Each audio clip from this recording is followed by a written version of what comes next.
Hello, everybody. Welcome to the Red Devil Experience, but live. West Ham United versus Manchester United. We're getting ready for the game. How's everybody feeling? I'm feeling quite good right now. I feel pretty confident in the match. I think we're going to go and win. We do got the lineup on the screen, and we will go over the lineup. Please make sure you are smashing the like button because it's very important to the channel, so get that done. Support us to the maximum. Get more Reds to see it. Get more Reds to join us. Part of the conversation. We are trying to build a community. We build it together. Okay? If you're new, subscribe if you enjoy the content. Get involved in the chat. And also hit the notification bell icon so you don't miss a live. But let's sort of just jump straight into this. Obviously, you can see it on the screen. If it's a little bit small, I do apologize. But it is the same team. It is absolutely unchanged. Mbeumo is in the lineup. And we do have a bit of a correction or an update, I guess, from yesterday. Because yesterday when we were live, there was a little bit of, some news that Leny Yoro did not appear to have traveled with the squad to London. He is on the bench. So Leny Yoro is all right. I still don't really know how or why that happened, but I did say, sometimes they come separately for whatever reason or whatever it is. I don't know. Something must have happened, or maybe they just didn't see him in that place. Maybe he was somewhere else where they saw the team. But Leny Yoro is there. He is on the bench, so that's good. At least he's not injured. Or, maybe he's a little bit injured, but, he's not injured that we're missing him. So that's good. But yes, Lemons in goal, Delot, right back, Maguire, Martinez, center back partnership, Shaw on the left back, Casemiro, Ameno in the midfield, once again, partnering, of course. Don't expect that to change. Ahmad on the right, Bruno in the middle, Cunha on the left, and Mbeumo up top, which we probably expect to interchange a little bit, during the game, like it has last time. Mbeumo will probably be starting up top. We'll probably find him out on the left wing at some point. Cunha will come centrally as well. Maybe Diallo will swap in there as well. So I fully expect that. Renosa says, "Wow, where is my buddy Lucky? What's up? Ready?" He might be at the pub. He might be at the bar. I don't know if Lucky joins the watch-alongs, because he does say that Lucky does say that he doesn't go to the matches anymore, but he does go to the bars. He does go to the pubs to watch the game. That's sort of his boycott that he does. So he might be at one of those, which is all fine and good. He's got to enjoy himself, and he's got to keep his little tradition, his little ritual, his little routine going. All right. Sebastian was here nice and early. Sebastian was the first one here. Sebastian, shout out Sebastian. Shout out Renoso. How you guys doing? What are you guys thinking? What do you think? No real surprises in the lineup. Okay. But listen, our team has been playing very good. I feel pretty confident about the match right now. Obviously, it'll matter more, when we start the match, because we got to see how we come out. But I kind of just feel like at this moment in time, if we come out and we play with the same sort of, level that we've been given since Carrick has come in, I think we should win the game. Yeah, we should be able to get over the line, get the job done, score some goals. West Ham, they've been on a good bit of form the last 4 or 5 matches, but they have not been keeping clean sheets. So we should, with our attack and the way it's performing and the way it's been doing things, we should be able to find, a couple of goals for sure. I would be a bit surprised if this match turns out to be one where we absolutely struggle to put the ball into the back of the net and we can't get more than one. Renosa says, "I might have to tune out when the match starts too." That's all right, buddy. I have a delay, and when I find out we've scored from YouTube before my TV really... Yeah, no, I don't blame you, bro. I appreciate you being here. Nobody's got to stay while we're doing it, all right? If you want to stay and you enjoy that sort of thing, stay. If it's, a bit of a hindrance or a problem, or, you just prefer to watch it Because I'm a little bit old school like that too. Like I'll do the watch-alongs, okay? Like, I'm streaming them. People enjoy them. People enjoy to be a part of them. But as a sort of as a fan, okay, I've never really done a watch along. Like I've never tuned into a watch along as a fan. Okay, I usually, before I was doing these, I would just watch the game by myself, or with my pops. But people, listen, some people they like to share the match experience, so we do it for the people. Okay. Let's see if we get a couple, like, sort of, let's get into the build up a little bit. All right. Let's see if I could pull up some stuff here. See if I pull up some stuff here. All right. It is raining in London. Okay, so it's gonna be a bit of it's coming down in London. It's raining. It's raining. It's pouring. The old man is snoring. All right. So it might be a bit of a more open game. It might be a game that's a little bit crazy because the ball will be skipping, and there will be some, probably some crazy stuff going on with the ball and the pitch. Maybe, or at least it was raining. You never know. It could stop by the time we start. We do have a good amount of time before we actually begin. We got about, I believe, 45 minutes. So players have arrived at the stadium. They are being pictured walking through. Bruno is there and Bomo Sesko walking through. I think it's a bit too early for pre-match sort of comments from the manager. Casemiro is set to make his 150th appearance for Manchester United tonight. Uncle Cass. So, historic appearance for him, 150th. Time goes by really quickly. It feels like we got him only like yesterday, kind of. Already 150 appearances it's been, which is quite amazing. And you know what? This time here, majority has been very good. And I will miss Uncle Cass when he goes. But he, he's been giving us everything he's got, which is it's still at the high end tier of the levels. Okay, so he's been giving us excellent performances. He's been playing remarkably well. I heard somebody said it. I don't know. I forgot who did say it, but they said the performance he's putting in was like, he's almost like he would walk right back into the Real Madrid team, which is what we want. Sebastian is here again. Says, evening mate, how you doing? What are you thinking? What are you feeling? What are you feeling about the match? We're gonna win. We're gonna get 3 points. I think 2-1 to us. Maybe a 3-1. 3-1 would be good. I'll take a 3-1.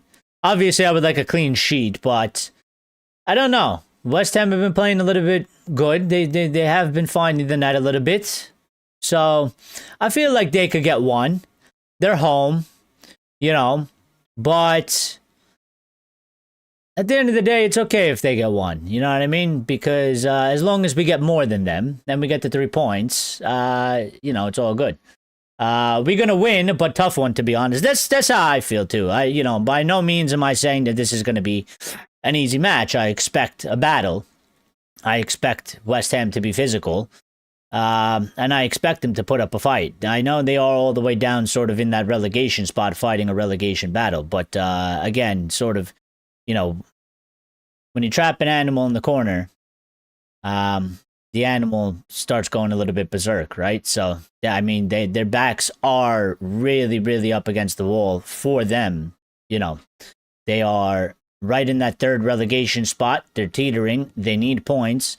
And, time is a ticking. Matches are going down. I think there's 13 matches left in the season, if I'm not mistaken. So, it's sort of crunch time for them a bit. Every point counts from now to the end of the season. So, I do think that they will make it tough today. I expect that fully. They will play a damn low block, mate. I expect him. I expect him to do so. I expect him to do so. I expect nothing less than that. But But you know, we got to figure out a win to way. A way. Whoa. We got to figure out a way to win. That's what teams do. You know, that's what we used to do when we were champions, and we made shit happen. And you know, as great as we were, we never made that easy for us either. You know, it was always tighter than we would have liked it to be. It was always tighter than we thought it would be. So I mean, you know, and I know a lot of our fellow United fans hate when I use our rivals as examples, but you know, Arsenal has done something like that this season. They are at the top of the league, okay? There's been many a matches. Listen, loads of teams play low blocks against them. There's been a many a matches where they don't particularly play that well, but they do figure out how to get the 3 points. So, and that's, you know, why they are where they are, because they've done that better than everybody else. Today, you know, it's going to be our job to do that. Okay, you know, we're not going to win the Prem from it, but ultimately, our goal is secure Champions League, finish as strong as possible, and today is one of those matches. You know, it's sort of the same. It'd be the same mentality if we were in first or we are in fourth. We got to figure it out. We got to get an answer. So, hope that guy will finally get his haircut today too. Oh, Frank. Yeah, Frank needs the haircut. So, I hope they do it for him. You know, apparently he's donating, so because he's raised a lot of money from that, and he's made a lot of money from it as well. He's got a lot of deals and stuff like that, and apparently he's donating a bunch of it to charity as well. So yeah, it's good stuff. And yeah, listen, it's been like 400 and it's been over a year for him. I think it's been like 430 something days or 63 days or something like that. You know, it's time. Like let's get the 5 wins. Let's get the guy a haircut, okay? Let's celebrate 5 in the bounce. What was the last time we actually won 5?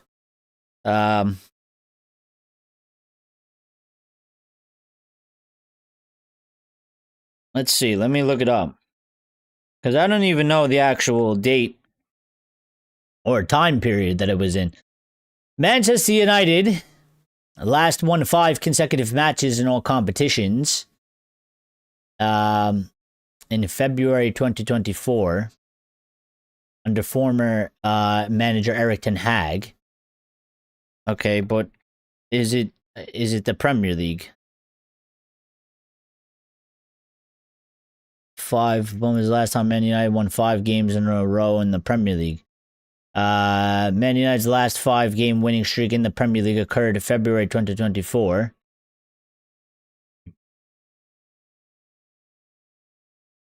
Under Ten Hag. It was Wolves 4-3, West Ham 3-0, Villa 2-1, Luton Town 2-1. And 3 of those matches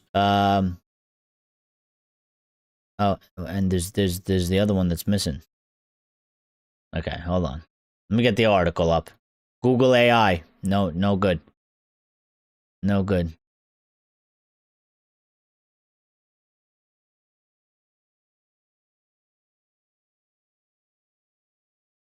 Spread across FA Cup and Premier League, starting with a 4th round tie against Newport County.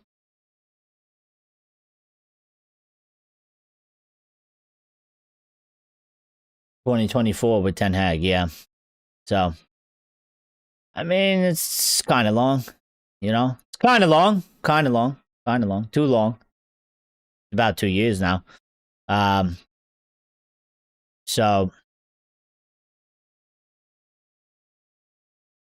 let's see, what else? Oh, by the way, on the bench, Beinder Heaven, Yoro, Malasia, Mazuari, Ugarte, Tyler Fletcher, Xerxes, and Sesko are on the bench. I forgot to mention the bench. Rashford and Garnacho playing as wingers at that time with Hoyland as striker, Case and Mano for most games as well at that time, yeah.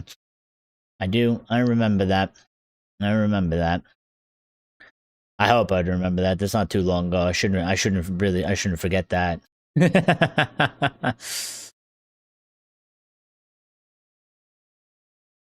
um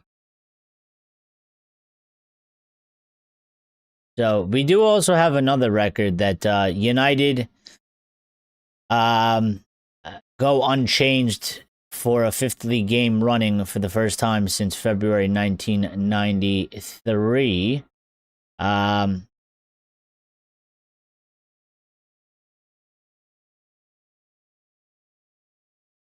Carrick is a couple games off of it, apparently, according to Samuel Luckhurst. West Ham have lined up. This is how West Ham have lined up. We should do the West Ham lineup as well. It would only be proper. Hermanson in goal. Wan-Bissaka, Disasi, Mavropanos, Diouf, Souček, Matej Fernandez, Potts, Somerville, Bowen, and Tati. And they got Areola on the bench, Walker Peters, Kilman, Wilson, Adama, Magasa, Scarles, Conte, not that Conte, different Conte, and Mayers. So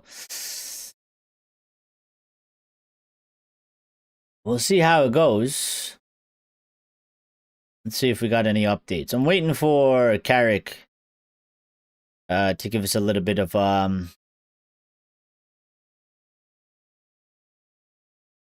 apparently there's I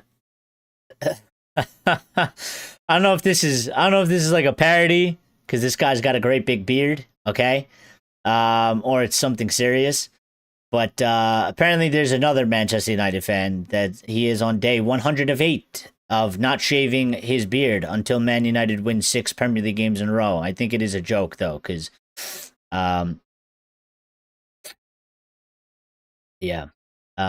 somebody, funnily enough, said somebody should grow their fingernails next. That would be horrific. Let's not do that. Don't give anybody any bad ideas, okay? That's a terrible idea. Do not, nobody, please, no Manchester United fan, please do not do something where you grow your fingernails, okay? That will be horrific, all right? Hair, one thing, okay, on your head, a beard, fine. It is what it is. Fingernails, that's gonna be awful. Let's not do that. Tonight's trend is getting bounce shaved tonight. Well, they gotta do it for him, man. It is the talk of the town right now. I mean, it is literally all over the place. So, literally, you can't even escape it, even if you want. Even if you want to, it's literally everywhere. It's more people are talking about the haircut than they're talking about the match, which is like insane. Sonny Lemons has given us a little bit of quotes. He said, "It's a good feeling to have a few good performances in a row. We want to keep it going. That is the most important thing. We don't have another game for a while after this one, so it would be nice to be able to continue the good feeling." And, yeah, that's one of the big main important factors. We got to keep the good feeling going. It's, again, I've sort of been making this argument. It might be a little bit tougher for us because we are playing one match a week, okay? And sometimes it's harder to keep that momentum of the last match when you play it, one whole week later. Now, obviously, this time we're playing it only like about 3 days later. So it's a bit different. But for the majority of the season, for us compared to, some of the others who have been playing 2 or 3 weeks, 2 or 3 times a week, it's a bit tough. On the flip side of that, we should be more rested. We've probably had less injuries than other teams. We've had more time in the training ground. So, there's positives, negatives into both of that. But, yeah, I mean, listen, it's sort of the last match that we play for a good amount of 2 weeks. It would be good to sort of end it on a high. 5 wins, something we haven't done since 2024 in a row. And then just sort of go into this little break with positivity and come back and hopefully we pick up right where we left off. And we keep going yet again. So, like the vid, quality channel, says Nishran. Thank you, buddy. Appreciate it. The money and the hair is going to kids' cancer charity. Yeah, that's very good stuff for him. So, Yeah, that's really good stuff. You know, I wasn't. I wish I was maybe smart enough to do something like that. That I would like to do some sort of stuff like that one day where we can raise some money, for a good cause and give back to people. Um, and do good things. So, but that's good for him. Good for him. Use the platform properly and listen, take some money for yourself as well. All right. There's nothing wrong with that either. All right.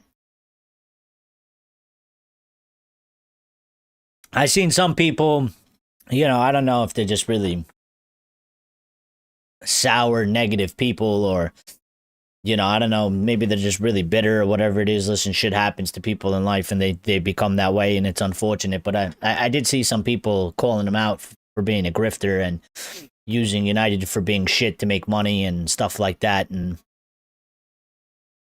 I'm like, listen, I mean, I don't know the kid, I don't know the guy, but yeah, I mean, he's donating money to charity and he's made some money on the side. Boo hoo, go cry a river to somebody else, you know.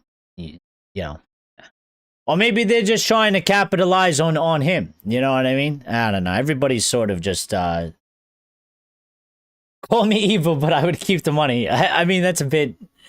I mean, listen, if you didn't say it was for charity, okay, and you got the money, then do whatever you want with the money. But you can't say you can't say it's for a charity. That's fucked up. You know what I mean? You can't do that. That is evil. Yeah, that's not good. You can't be doing that. Come on, you got to stick to your word. There's only, Scarface has the famous line. Okay, you only got your word and your balls in this life. All right, so you gotta keep your word. All right, if you're gonna do something like that, and that's listen, I respect him for that as well. Okay, because bros had to keep this up for like so long. You know what I mean? And you got to keep your word. He could have just said listen. There's nobody's gonna stop him. If he wanted to at any time, he could have been like, "Fuck this! I want to cut my hair. I can't do this anymore." You know what I mean? And he'd shave it, but he didn't. So, no, I wouldn't say it's for charity. I would be upfront about it. I'd show off what I'd buy too. Listen, that's fine. That's fine. That's fine. As long as you're upfront about it, there's nothing wrong with that. I mean, people will have a problem with it, but people have a problem with everything. Okay? People have a problem with, people. There's 8 billion people on this planet. Okay?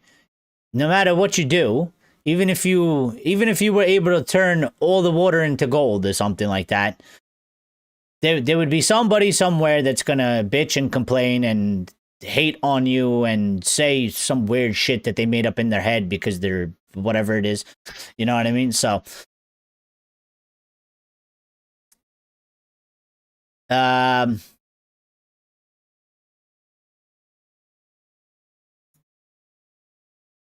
yeah, but even for him, I'd say, listen, he's donating a good amount of it to charity, and he's made some extra money along the side. I mean, he's got a couple brand deals. I'm pretty sure he was in a commercial for I forgot what candy it was, but they made a commercial.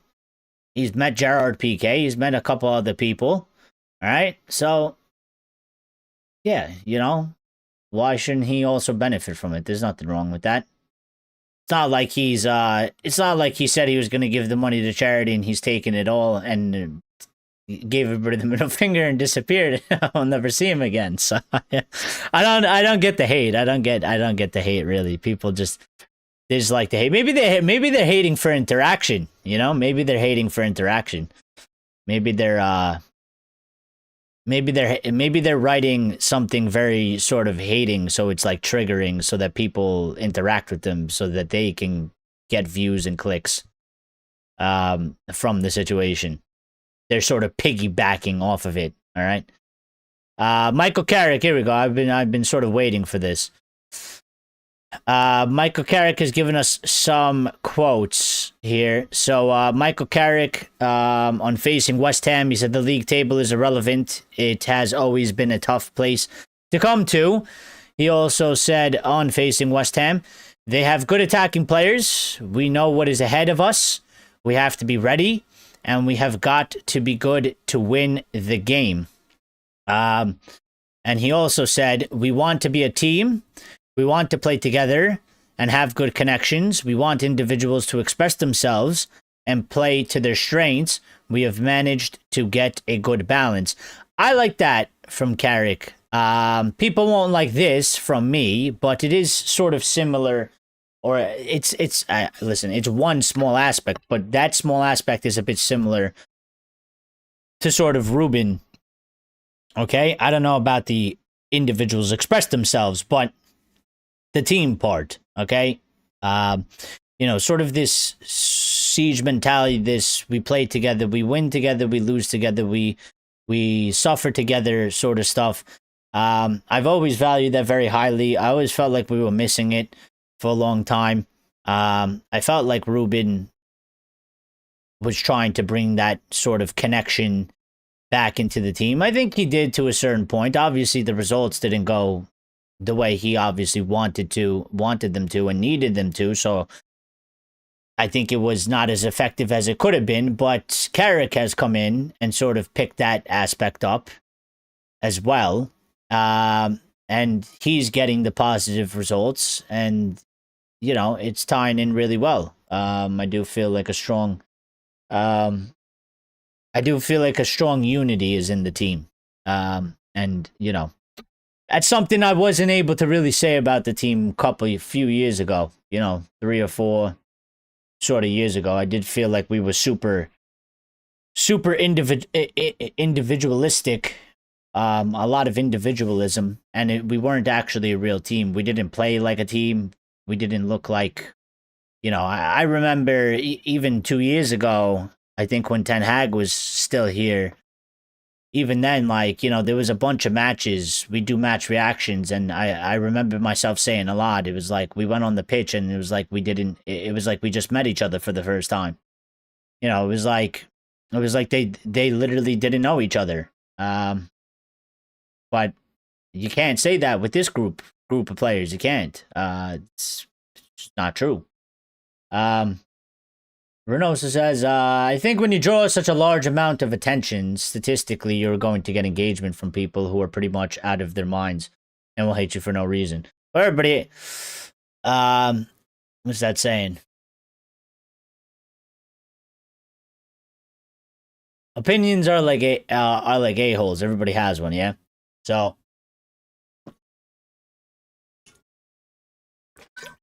the thing is, what people don't really understand, Renoso, a lot of these people, is that a lot of people post stuff or say stuff or do stuff on the internet, and they don't care if they are hated or loved. They don't care. They don't care if they post something and there's a million people calling them, some sort of derogatory term or something like that. Okay, they don't care, because they know just the algorithm doesn't care if it's likes or hate. It doesn't, the algorithm for social media doesn't care if people hate the person or like the person.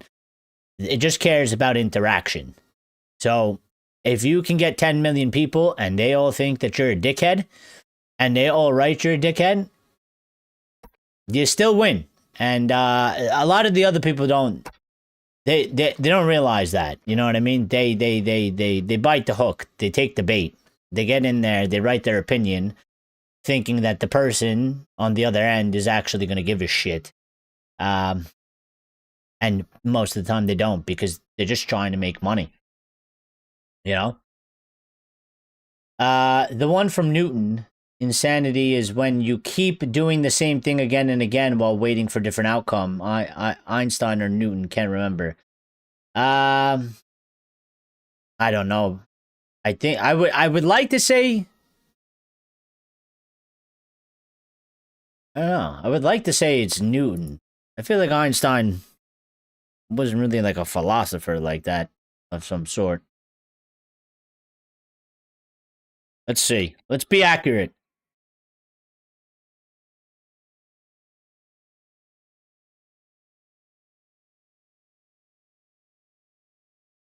Let's see.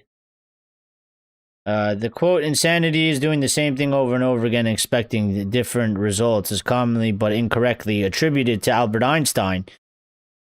It is a misattribution, often mistakenly linked to various historical figures, with origins traced back to 1983 novel Rita Mae Brown and Narcotics Anonymous literature.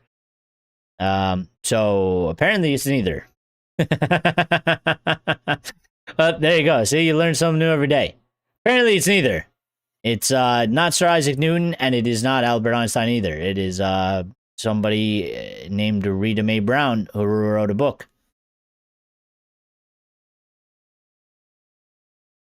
Maybe it was picked up by one of them. I don't know. But, you know, listen, we live in a world today.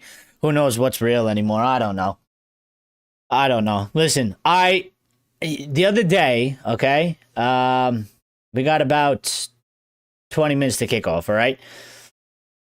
The other day, I was in a restaurant, and I took a picture, okay, of the restaurant, because I was trying to test something, all right? I took a picture inside the restaurant, all right? I was with somebody, took a picture, them, and the restaurant.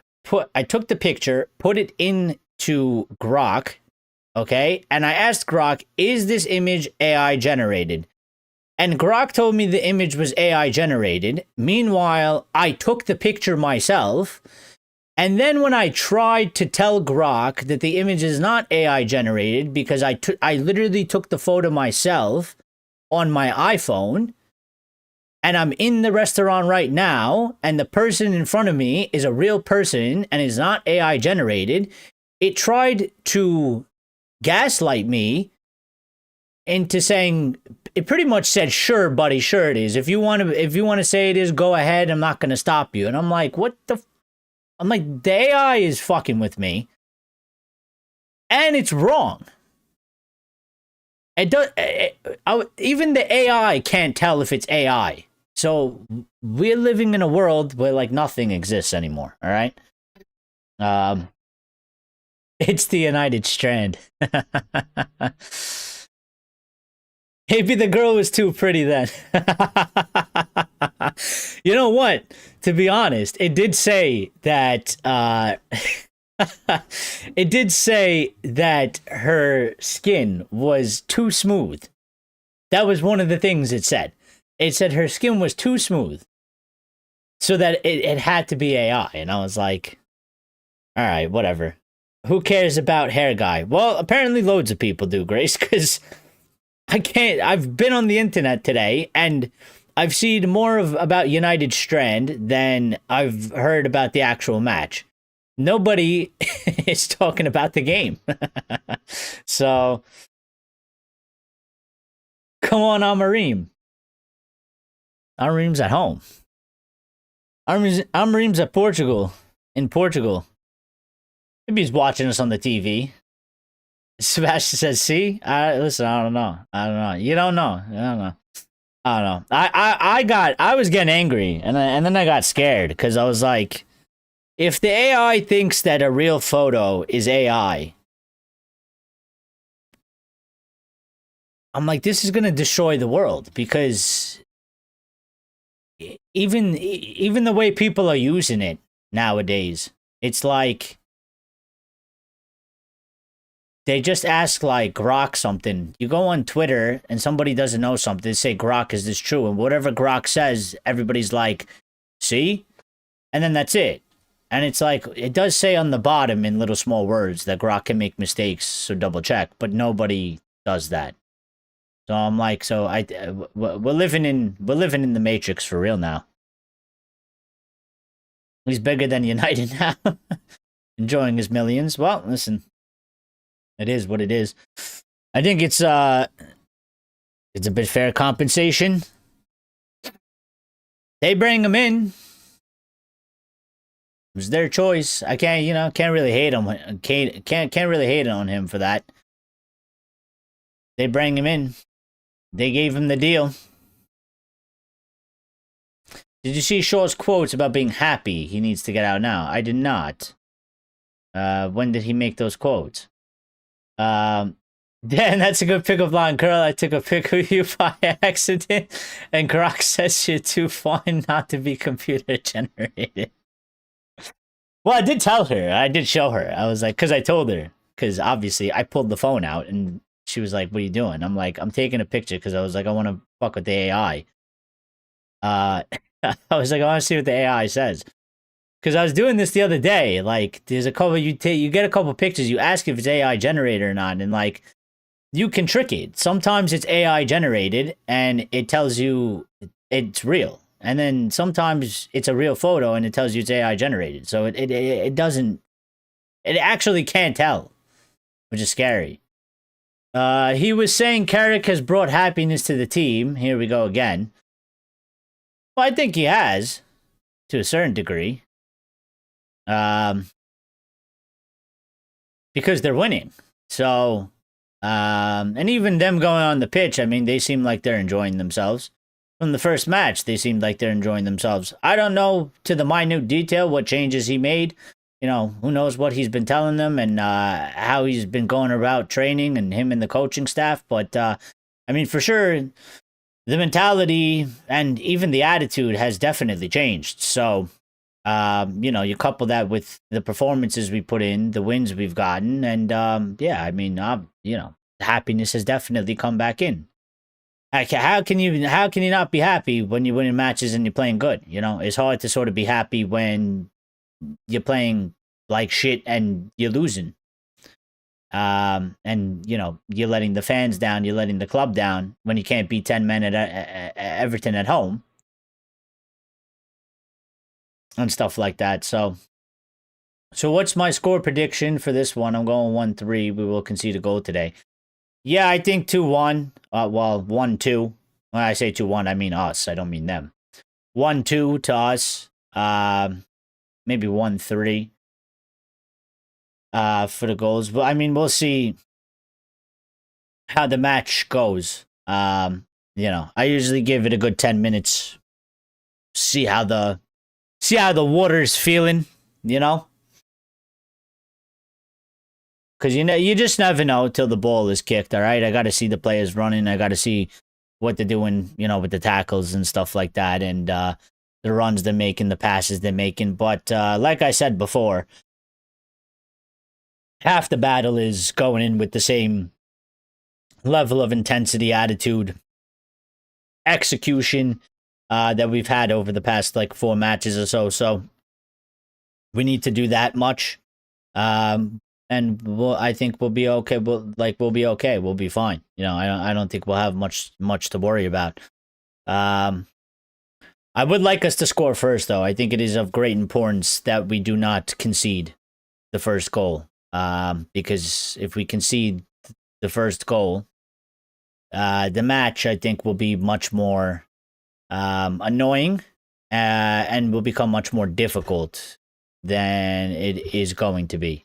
So I would like us to get the first goal. Let's take the lead 1-0, and then we deal with what happens after. Because even if we take the goal at 1-0 and they tie it up, at least it's back on level playing field. If they go up 1-0, I just feel like it's easier for them to suffocate the space, and maybe we then struggle because they defend for their lives with a low block. And then try and counterattack us, and we're gonna push up further. And then there's always that optic that, listen, you're down 1-0, you push a bit harder, and then you get hit on a counter or something like that, and you go down 2, and then you're in a really bad position. You know what I mean? So I think of utmost importance, we don't concede the first goal, we get the first goal, and we go from there. You know, even if they tie it up, well, still, it's. Obviously, won't be happy about it, but it's the better situation to go in, by far. If we win 5 games in a row, I'm going to Taiwan to live the rest of my life as a female monk. Why Taiwan? Is that where the monks are?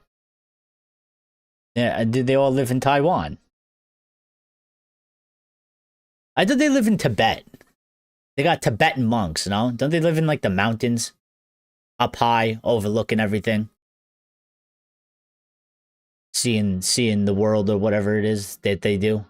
You know, monk stuff. I don't know. I'm not a monk. I don't know what they do.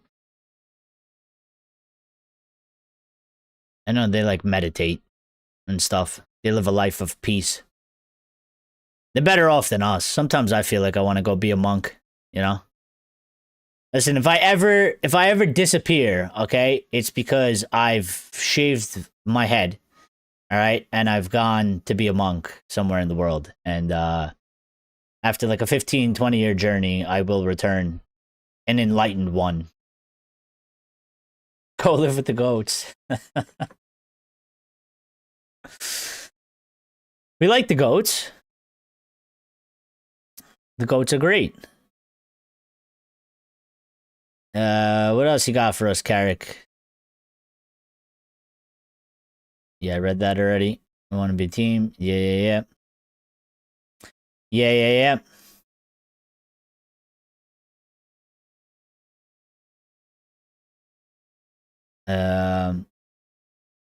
Oh yeah, there are matches being played right now.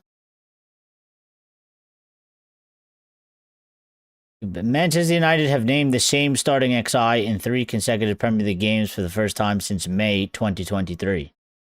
Well, that will tell you a lot as well. That will tell you a lot as well.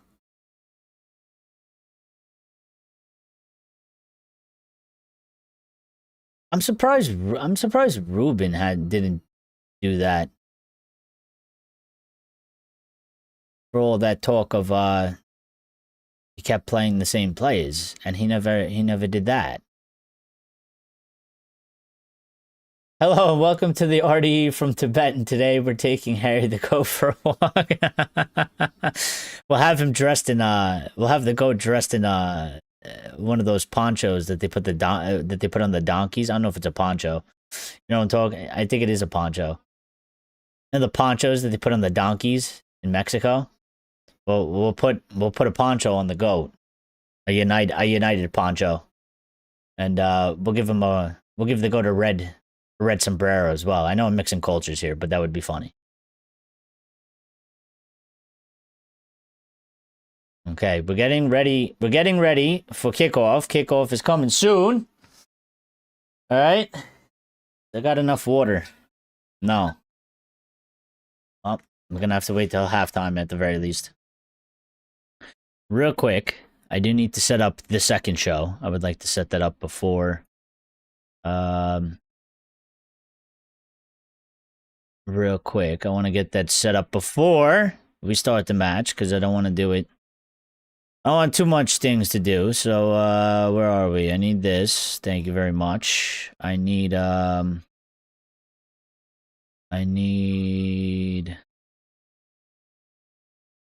If we lose, are you Carrick out and Amorim in? Yes. Yes. I'm Amorim in, Carrick out. Carrick, get out. Can't win 5 in a row? Get out. Get Ruben back in. Call him up. Give him a contract. Give him whatever he wants. Have him sign the thing. Thank me later. All right?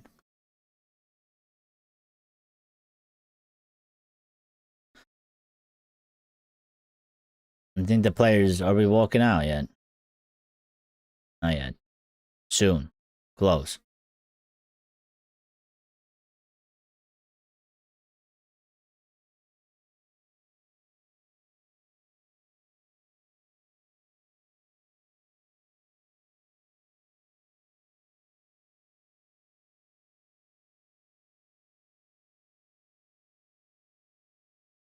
Sorry about that. I'm just taking care of this live stream right now. Do you think if we had the right structure, Amorim could have been successful? I mean, I don't think it was like too much of this. Well, what do you mean by structure? To me, ultimately, he just wasn't what we needed for him based on what we had and then what we needed to do structurally wise, not having the money, maybe not having the patience, to do what we need to do. That again, bringing him in and doing that was a massive change, and it's a big change, and it was a change that you know you're not going to get it done in a year. You know what I mean? So if you were going to do that, you had to follow through with it. I think maybe they set a really high bar. Maybe they underestimated it.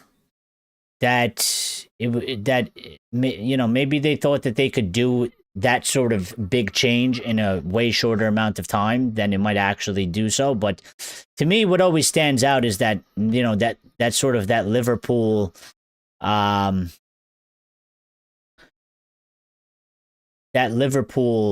article when in the summer when he went for the Liverpool interview, and he also did, I think, the West Ham interview.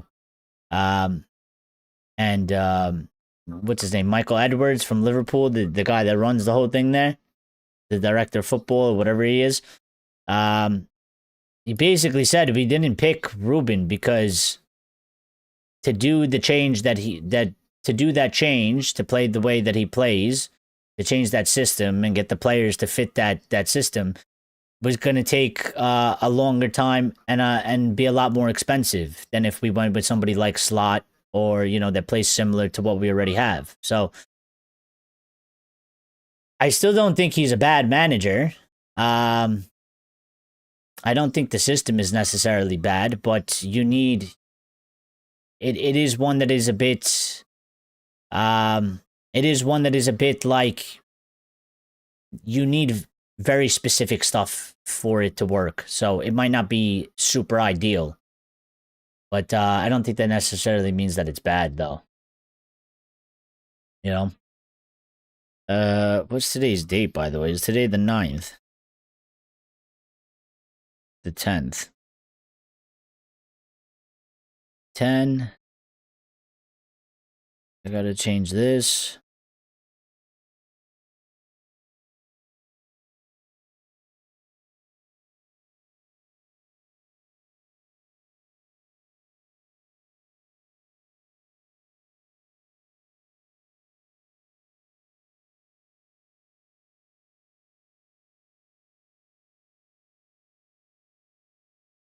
Oh my god.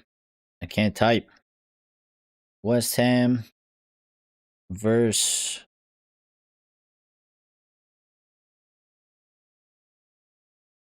Man United. Okay. I need to change the thumbnail. We are getting ready. We're about to kick off very, very soon. Couple minutes here. Just finishing the finishing touches for the Red Devil recap. We're going to get that up and ready to go.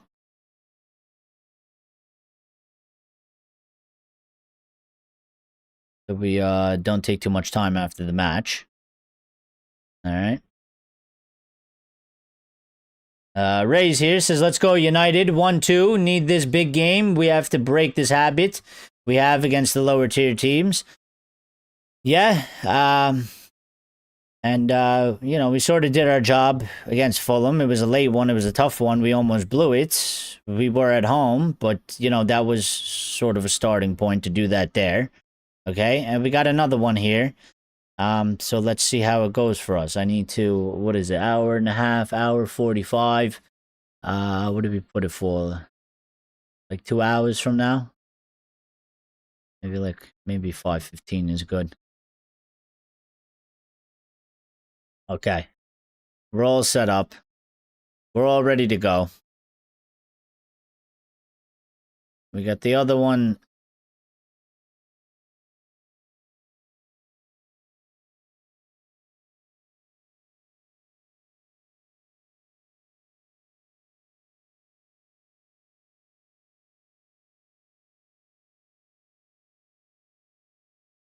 I do need to get it. All right, so lineups are on the screen, so we are close to getting in the kickoff. I do need to switch gears here. I got to get the chat here on my phone because I won't be able to see. because I do have the match on in front of me. And I do need to shift the gears here as well. I need to be able to hear the match properly.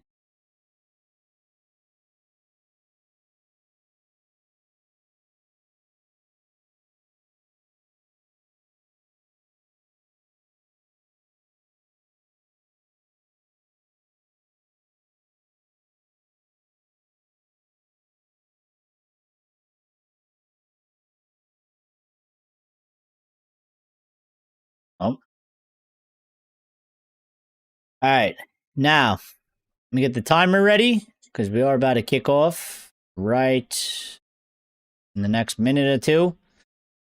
Kickoff is coming. Let me get this. Like that.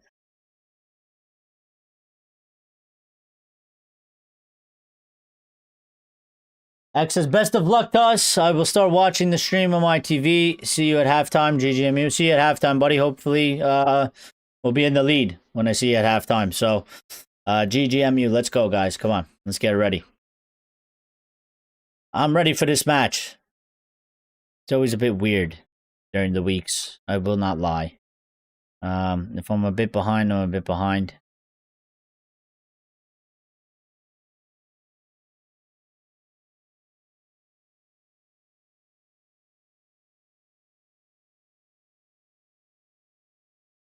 You need to mute the notifications because they will spoil it for me.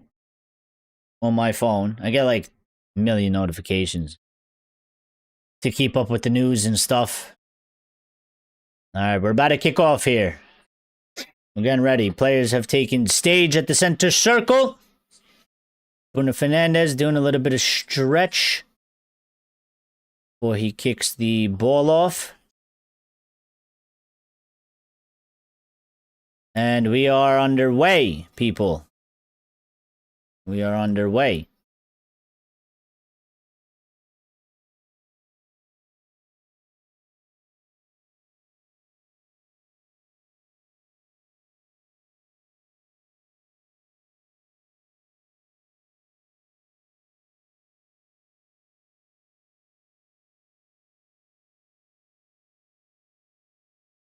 All right. We are on the way here. See how it goes.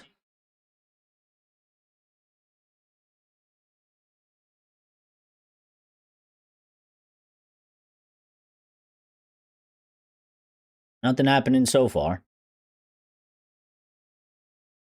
Guire sends it back to Lemons. Martinez picks it up here. A bit of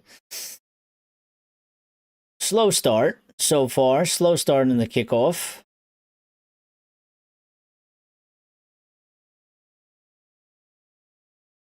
Does anybody else find West Ham's pitch quite narrow? It looks so their pitch looks so narrow. Like there is no width at all to this thing. I feel like ours is way wider.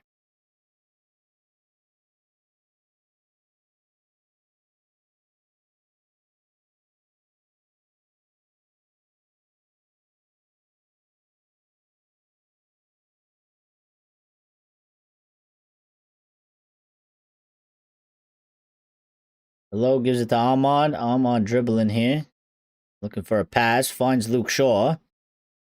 Luke Shaw to Cunha. Back to Luke Shaw. Luke Shaw, Cunha. Luke Shaw, Cunha. Luke Shaw gives it to Mbuemo. Back to Cunha. Cunha with a cross to the back post. Nobody there. Goes out for a goal kick.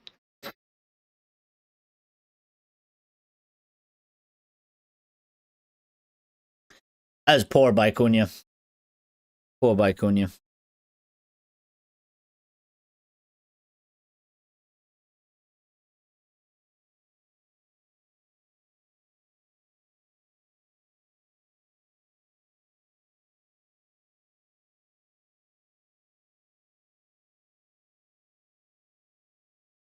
West Ham giving the ball away here. Diallo picks it up in their half, driving at them.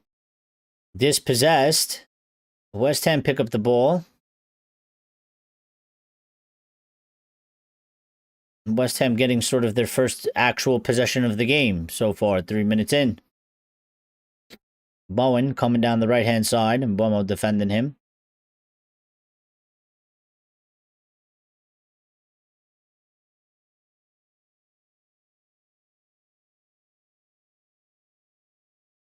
Bowen back on the ball in our half. Finding Wan-Bissaka, our former player. Gonna be interesting to see that sort of battle. I mean, Wan-Bissaka did pocket Garnacho. You know, he did walk his dog. Made him his dog. Walked him. It's gonna be interesting to see sort of that. Right now Mbomo is sort of out wide, and Cunha is centrally, so they've already swapped.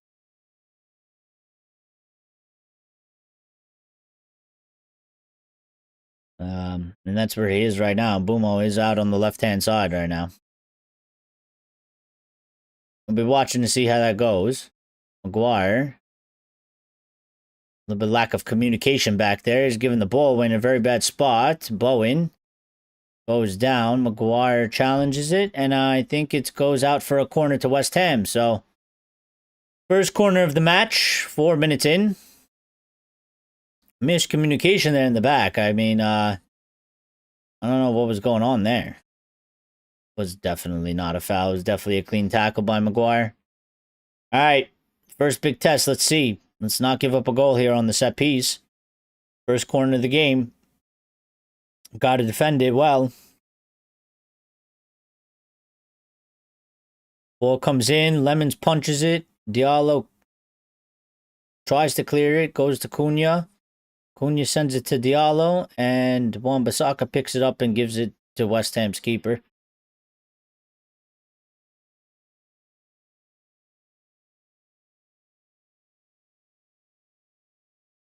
We've got the ball back for a throw-in near our box.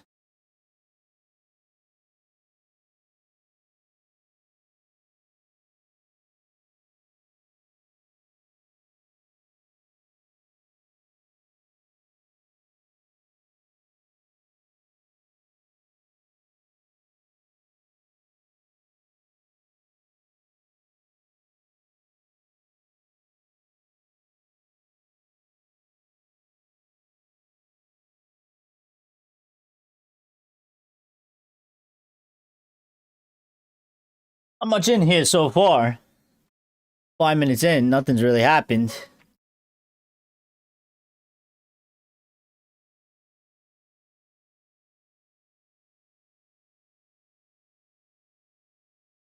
See, I don't like when we do this on throw-ins. Like, I need the players to move. It's such a pet peeve of mine that when they do something like that.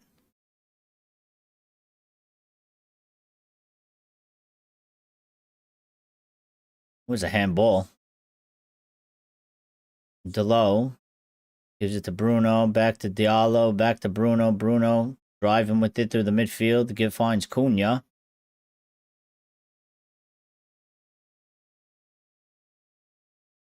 All right, we're moving the ball around decently, but we need to do more with it forward-wise. Buemo dispossessed here by Bowen. Bowen driving. Bowen still going. Casemiro gets the ball back. And Mano sits on it now.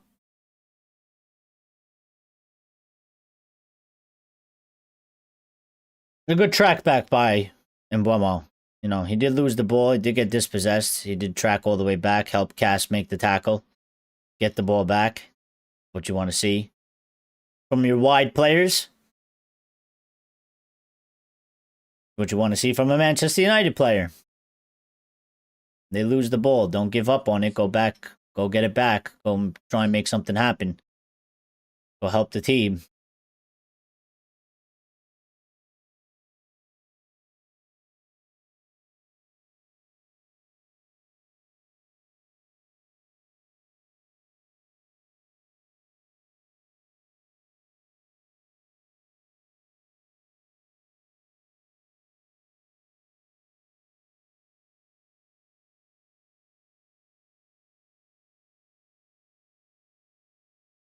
West Ham here moving the ball around.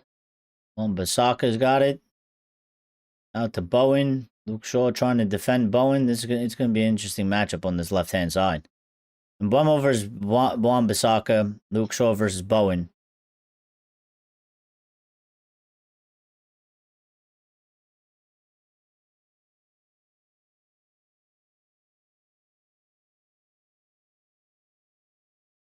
Cross comes in, headed by Bowen, and out for a goal kick.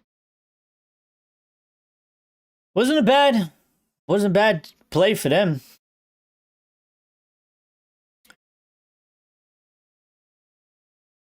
Good decent cross there. It was a decent header. Backwards, but off target. So good for us, at the very least. Yeah, I think, listen, 9 minutes in, I think this one's going to be a bit, it's really going to be a bit of a pain in the ass. This pitch is not wide at all. It is a much more narrow pitch. And you could already see there ain't a lot of space. And we're being quite conservative. But West Ham are also being quite conservative. Ball comes over the top to Bruno. Bruno is in. And he tried to flip it up over the keeper, over the net, but flag has come up. And it is, apparently, he's offsides. And he might have been. He's probably off, but VAR nowadays, somebody at the far end might have kept him on. Would have been by a toenail. But offsides. Wasn't a good sort of take by Bruno, though. I mean, he was through. He tried to lob it up over the goalkeeper. He lobbed it up over the keeper and over the net. And, you know, if you're on sides, you got to put that into the back of the net. So,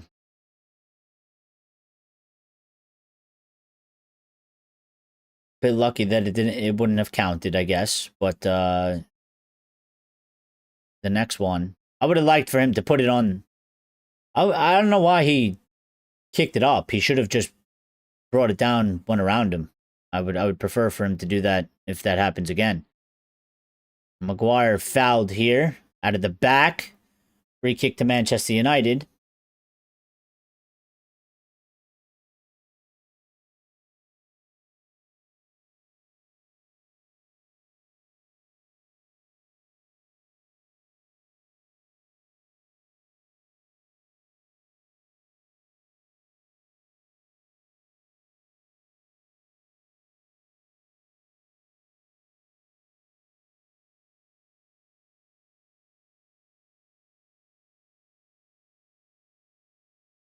Lemon kicks it long. West Ham win it and take possession of the ball.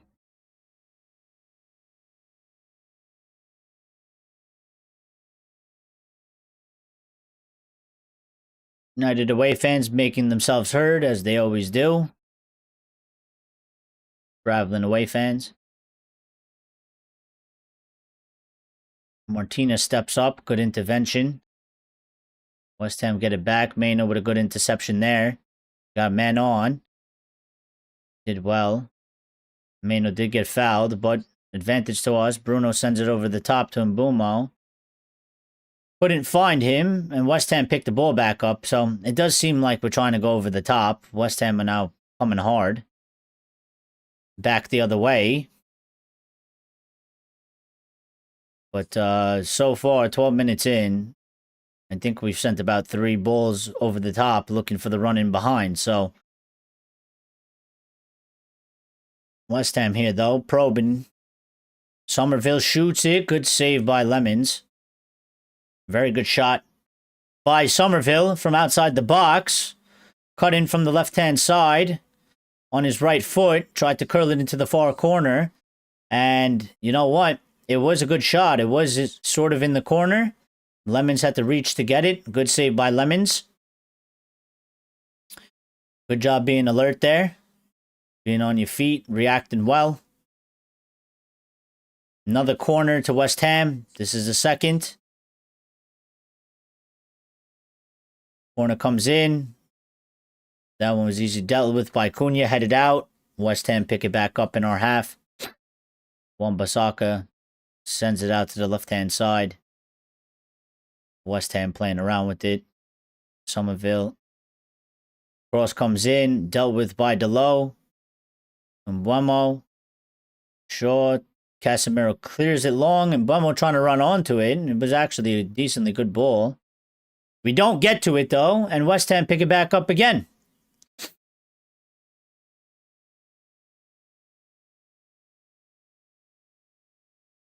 Yeah, listen, this is gonna be a bit of a tough one. Sebastian says tough game, damn good save, Lemons. Yeah, it's gonna be a bit of a tough one.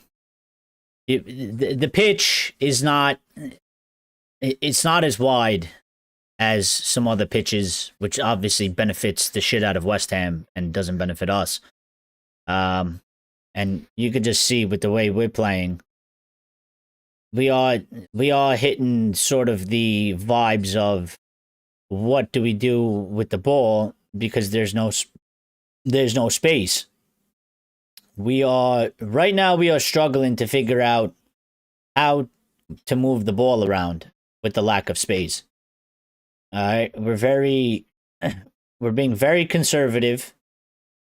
The ball is not moving forward fast enough.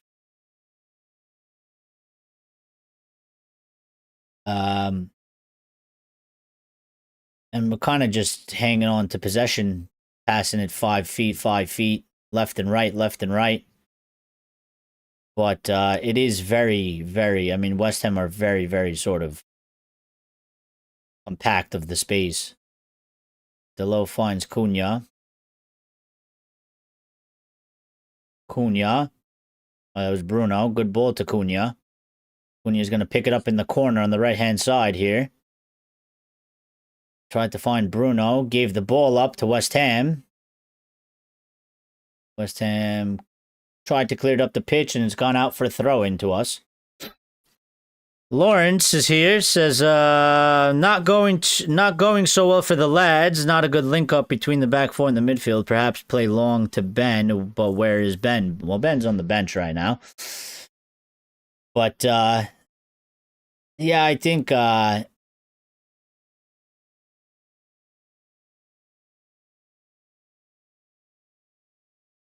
we need to get a little bit more comfortable in the game. We're a little bit uncomfortable right now with the lack of space. We don't. I know what's happening on the pitch. They're getting the ball, they're looking up, and they're not seeing people open. They're not seeing a pass that they like. They're not seeing a space that they like. And so they're not really they're not really doing anything with it. So we got to start moving. We got to try make things happen. We got to figure out how to move the ball quicker. Corner to Manchester United, and Mbeumo takes it. It is going far to the back post to Maguire. He tried to head it. He headed it out of bounds for a goal kick. So that was so far 16 minutes in. That's been our best chance. And it wasn't even really that good. But let's see. West Ham going long as well. They do find Bowen. And Luke Shaw has given up a foul on the right-hand side of the box to West Ham. These are things that you don't want to do. All right? You don't want to give them... So far, they've had 2 corners. Now they're going to have sort of a dangerous set piece in which a cross is going to come from. All right? And these are the things that you don't want to be doing. All right? Because they are looking for these. They want a cross. They want a set piece. They want a goal from a set piece. They want a header. Bowen's going to take it with the left foot from the right side. So it's going to swing in, and it's going to be a bit weird. Bowen completely blows that right over everybody and out for a goal kick. So that was good. I'm all for changing the lineup for the next match, if only to keep the opposition guessing.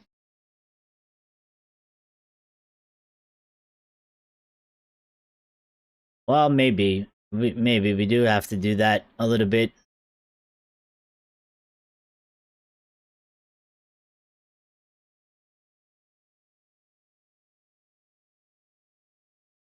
But then I guess it comes down to the question of consistency. Going with the winning team. Lemons was being closed down there. He kicks it long and it goes out for a throw into West Ham. It goes, I guess it's the ultimate battle between not being predictable, but then also trying to keep a level of, momentum and consistency with the sort of playing the same team, the winning team.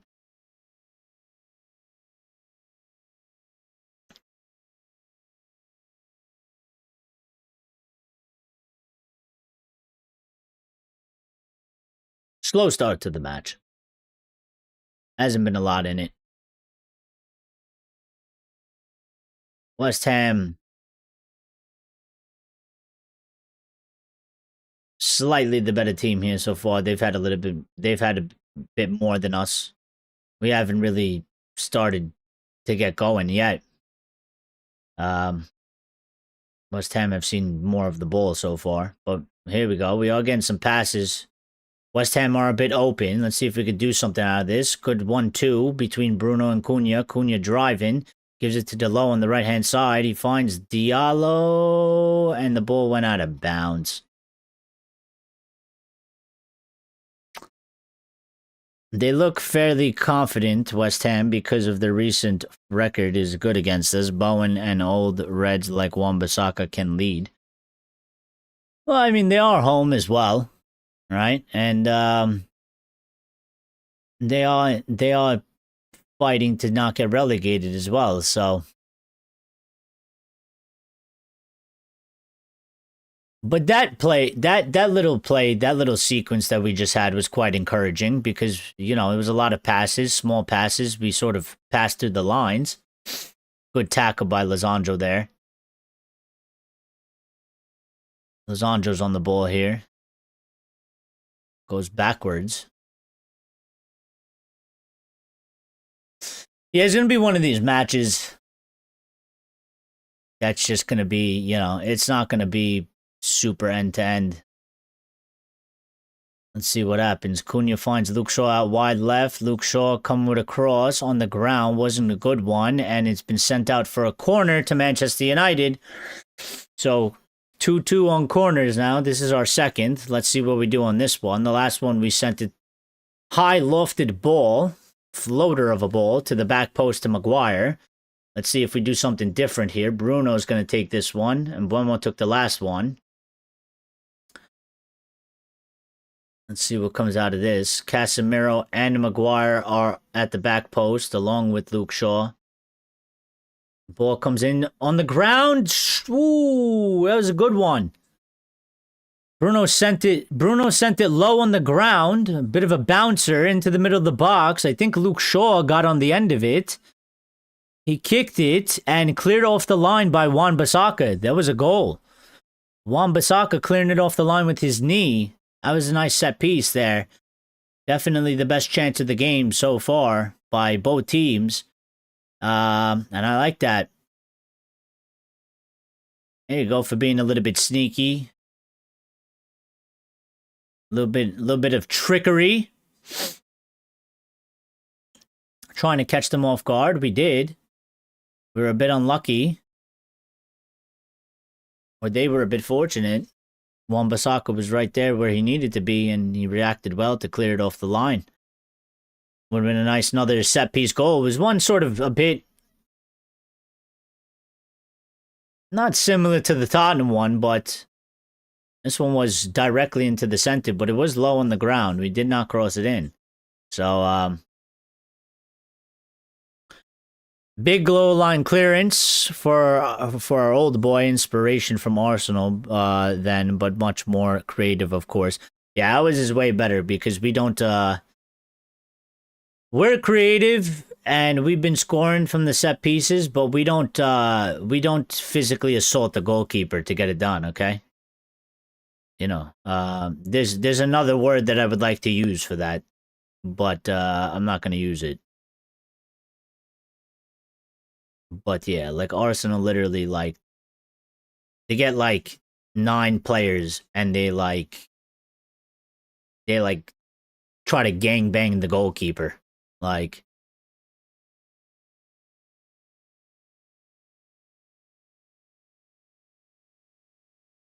we do have the ball here.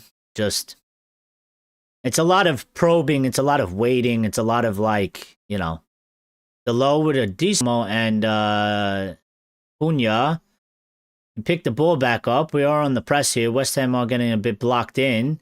They're going to try and counterattack us from this. Doof sends it long. I think that's Somerville. Was running onto it. Delo does well on the defensive side.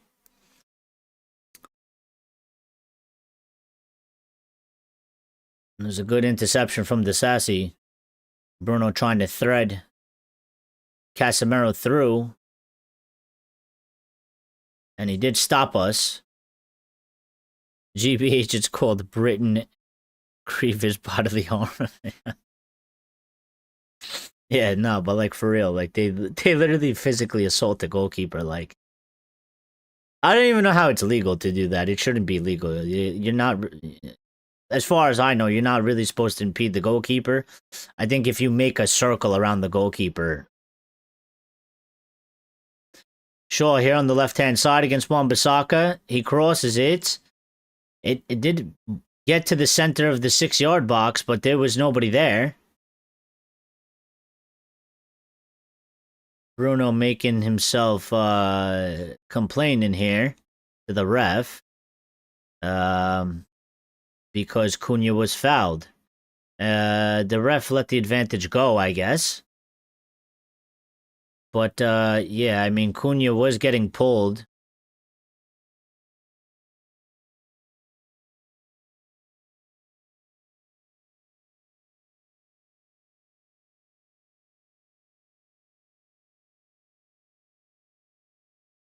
I don't know what's happened there.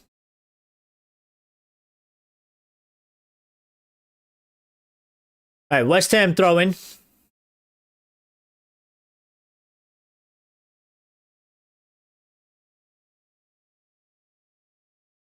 Maguire clears it long back into West Ham's area. West Ham pick up the ball. And they are going to come with an attack on us.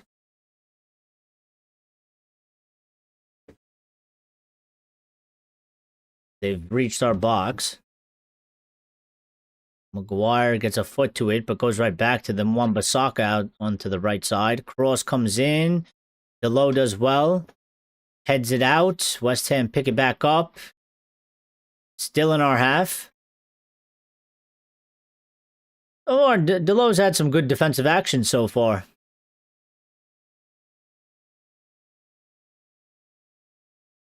I think he already came up big 3 times so far, so.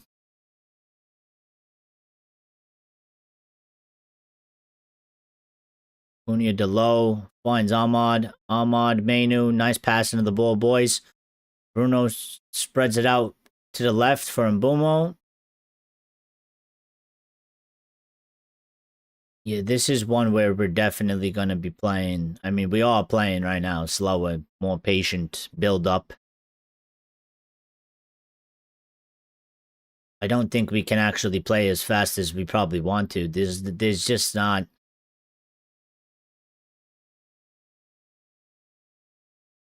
Buemo. Left-hand side versus Wan-Bissaka gives it to Luke Shaw. Shaw to Bruno. Bruno to Cass. Cass finds Mainu. Mainu gives it to Mbumo. Mbumo back to Cass. To Bruno. Bruno tried to kick it to the Ahmad, and it took a deflection and went to the goalkeeper. Yeah, this is a match where it just looks like, I mean, we have 58% possession. West Ham have 42, and it's two attempts to two attempts. But it just looks like this is a match we can't really. I think it's gonna have to be sort of two counterattacks. Like right now, West Ham are pushing up. Okay, they have the ball. They're very pushed up. All right. I think they got about one or two people back there sitting on the line. Everybody else is up. Wan-Bissaka's here. We get this ball, we need to go. Like now. Like go. Break. Cunha's going. It's like a 2v3. You got to send him. Bruno got it. And it goes out for a throw-in. Quick start. Bruno and Bumo. See, we need to hit them. We need to counterattack them. They're trying to counterattack us, but we need to counterattack their counterattack. Because when they get the ball, they are going up. It's not like they're sending up one or two players. The whole team pushes up as a team. But if we allow them to get back, there's no space. They have an extra man in midfield.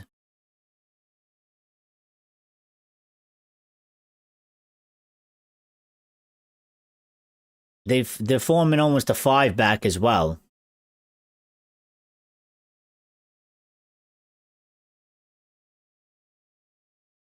We've not quite pinned down the Barca passing from the midfield on the break. No. Not yet. So we got more improvement to make, you know?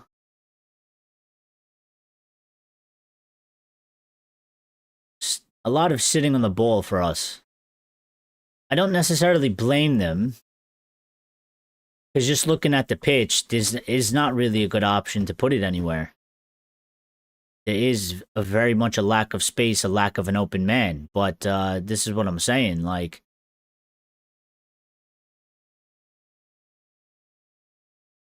we actually, I think if we're going to get something, if we're going to make something happen, we need to counter their counter. When they get the ball and they push up, when we win that thing, we got to go. We got to release. Somebody's got to make the run, and somebody's got to send him.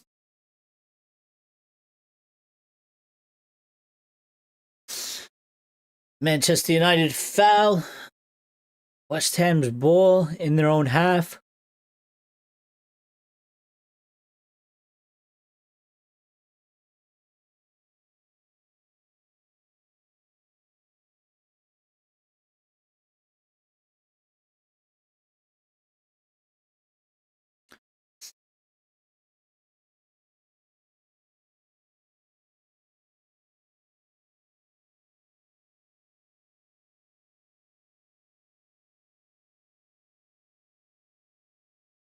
Very slow-paced game. It is. I actually don't like these. I don't like these types of matches, you know?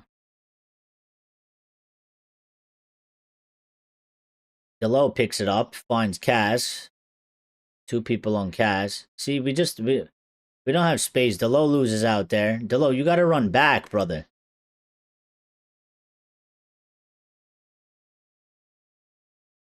You lose the ball. He's putting his hand up in the air asking for a foul. But he stopped running.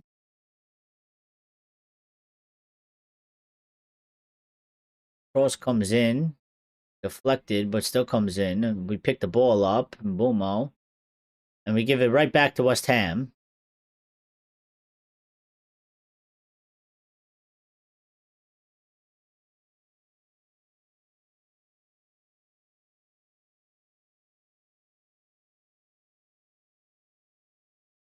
Yeah.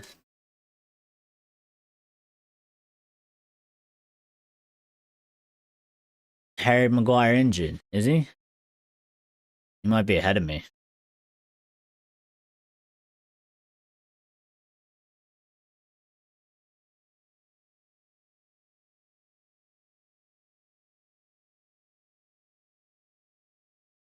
I'm watching him.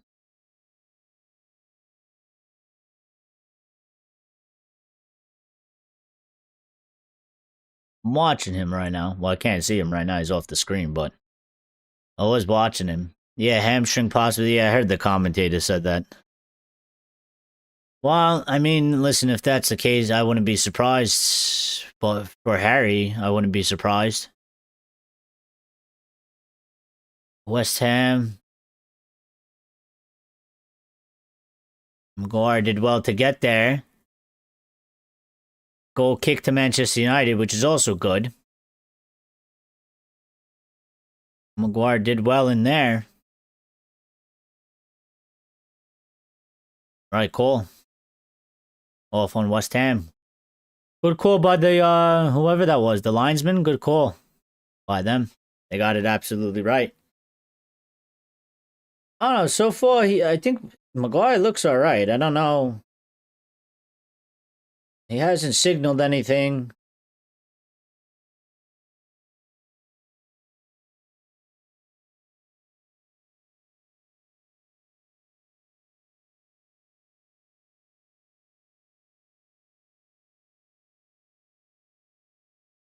Might be playing through the pain right now.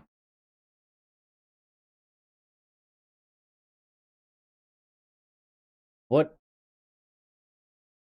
What is this ref doing?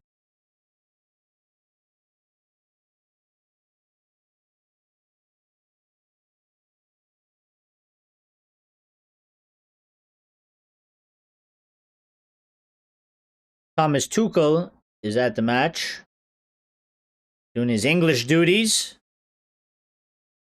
His England duties, I might say, not English.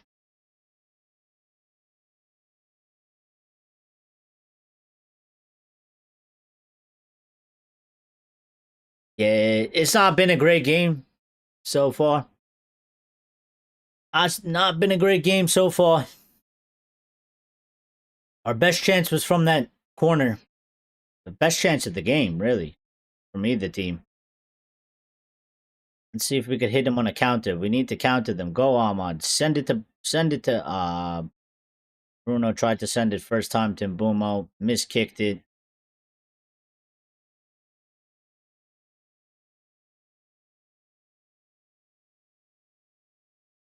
Yeah, this match, Mbumo is playing more on the left side than he normally has. Mbumo's been playing a lot more on the left than in the center. Cunha's been more center than Mbumo. Chelsea, Everton, and Newcastle ahead at halftime. Well, yeah, I kind of expected Chelsea to be at least. So that's the one that we really need to get a win, because if Chelsea win, they're gonna push us down a spot. So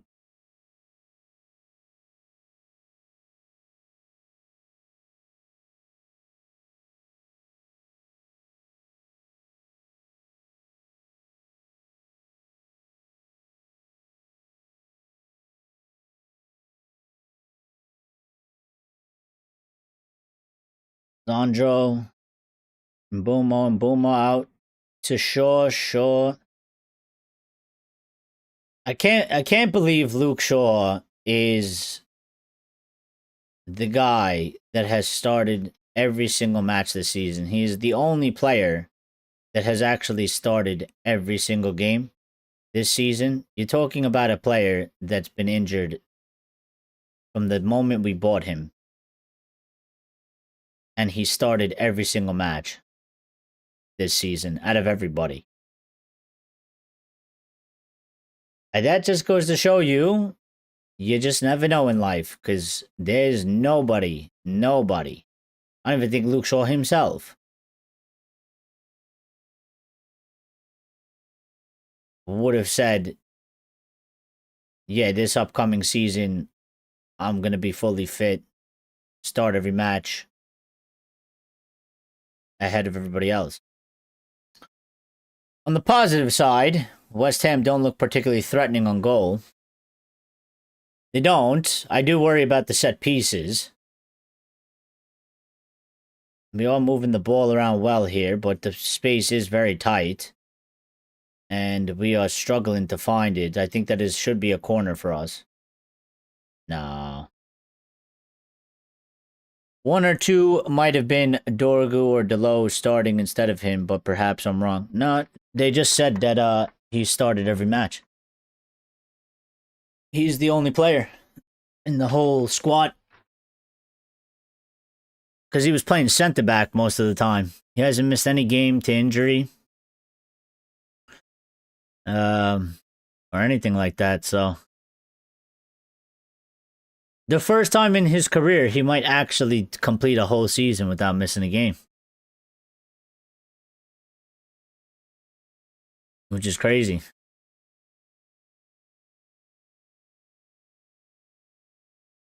But yeah, I mean, West Ham aren't looking particularly like, I'm not too worried that they're going to score a goal right now from what I'm seeing.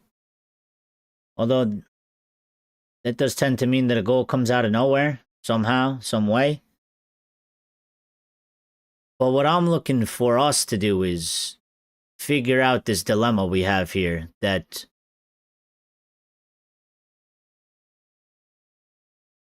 we need to make a decision, like with the ball. You know what I mean? I know there's not a lot of space, but we just got to go for it, I think. I think we just got to go for it.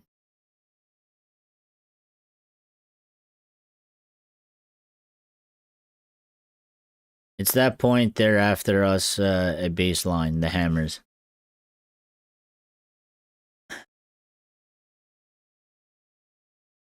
Yeah, see, for me, like, I understand why we are taking our time on the ball here, because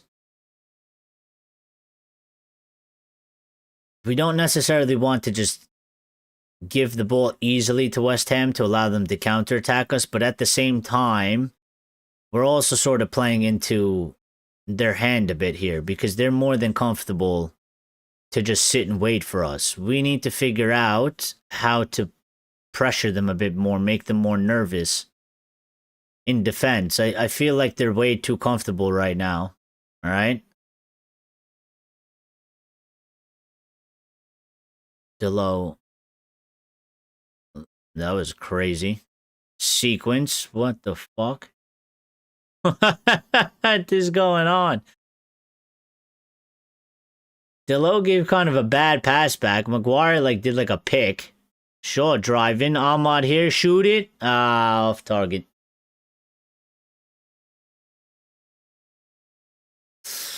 We need to switch, play faster. I'm seeing the midfield flaws tonight. Bruno could drop deeper and make play.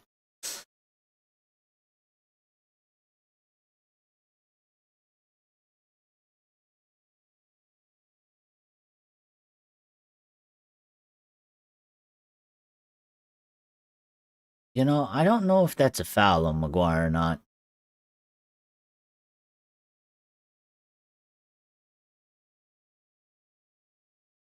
That's a push in the back. Is that our first shot on goal, Ahmad? No, we had one with Luke Shaw from the corner. That was actually on target. That one Basaka cleared off the line. It was going into the net. We had that one. We had the one early, but it didn't count because Bruno was offside. That wasn't on target anyway. Yeah, that one wasn't even on target either. That was off target. But I think we only have one shot on target, which is the Luke Shaw one. And we have about maybe 3 or 4 of the shots all off target.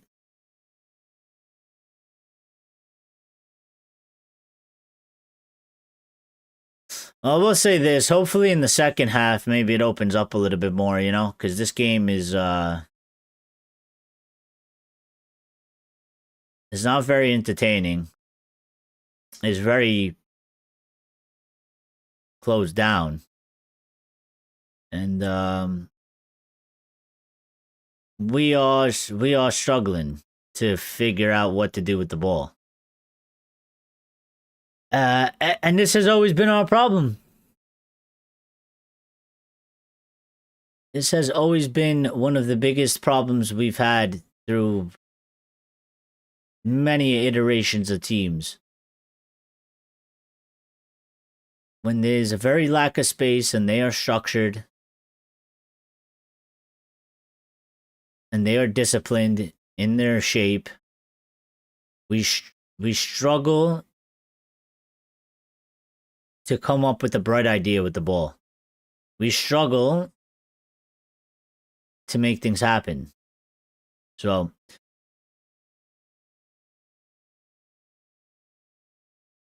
and that's what I'm saying here. Now West Ham trying to play a little bit of possession. See, for me here, okay, they have the ball. They all pushed up. They got about 2-3 guys back.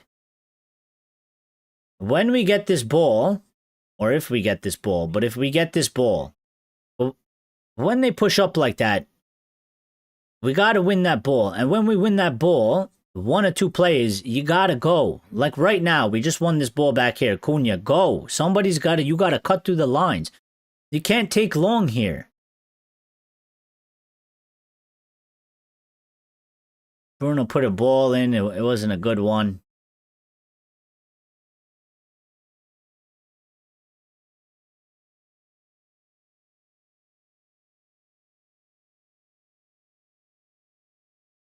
We've had 5 touches in the opponent box, and West Ham has had 3 touches in our box. And that sums up the whole match right there. I mean, it's very much just been sort of in the middle of the park. Not much going on from either team. At the moment, we are back on the ball here. There's going to be no injury time. That tells you even more, because, I mean, that literally nothing's happened, so literally nothing's been added on. Which is like, I don't know, when was the last time you ever seen not even a minute been given on of added time? But this is very much a walking pace. Halftime here, 0-0. Very safe. Very conservative from both teams. And boring. You know, boring.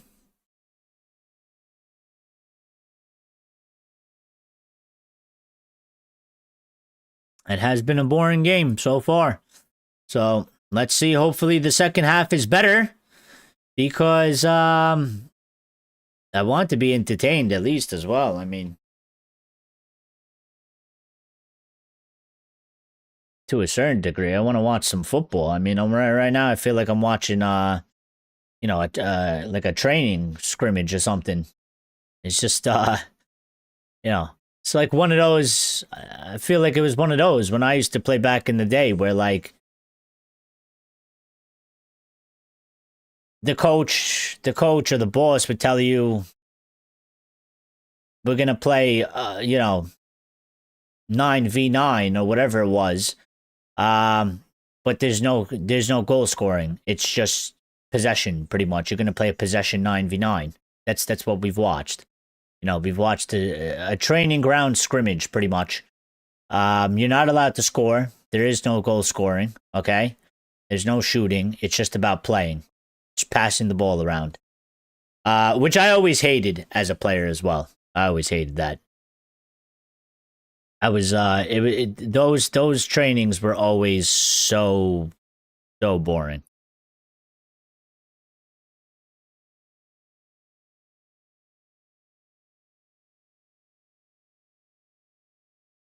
Boring, dour, and that hair guy may be a curse.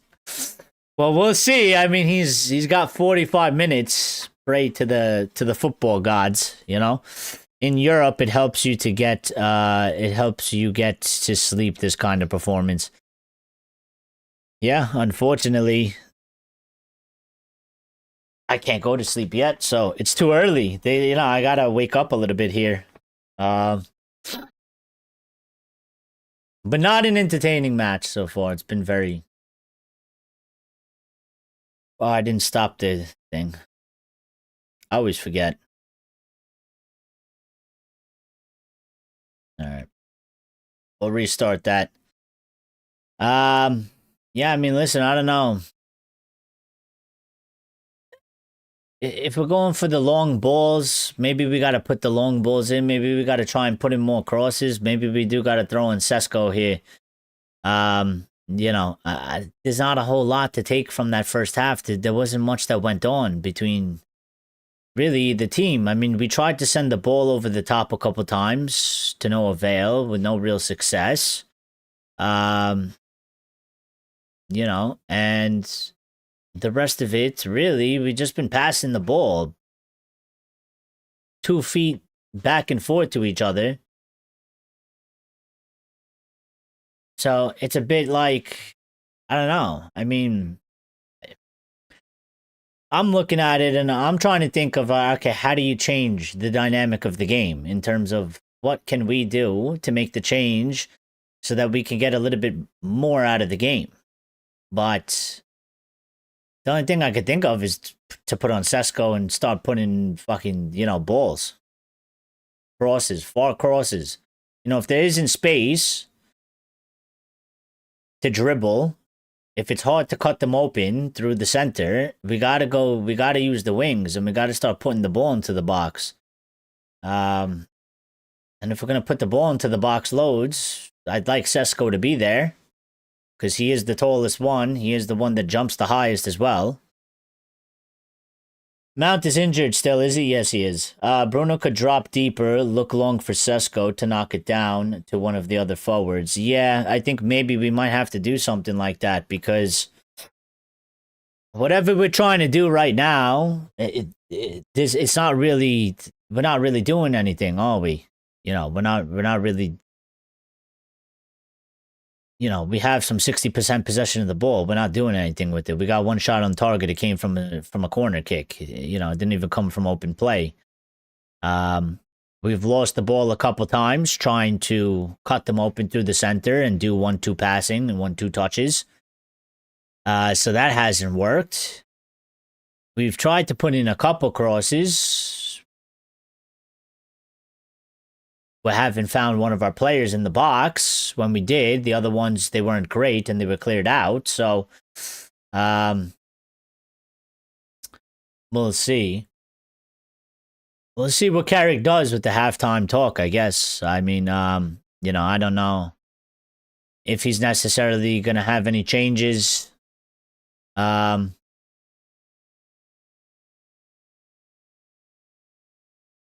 Let's check the other score lines, by the way, because I kind of did forget that there were other matches going on. So, and the other matches are way ahead of us. So, Chelsea and Leeds are tied up now at 2-2. So, that is good for us. And come on, Leeds, do us a job here. Everton have gotten a red card, and they are now losing 1-2 to Bournemouth at home. Tottenham conceded a second, or they were losing, but they pulled one back. It's 1-2 right now. And we are the only match that is tied up at 0-0. So all three other games have goals in them. Our game is goalless so far. Let's see what's going on here. Statistics.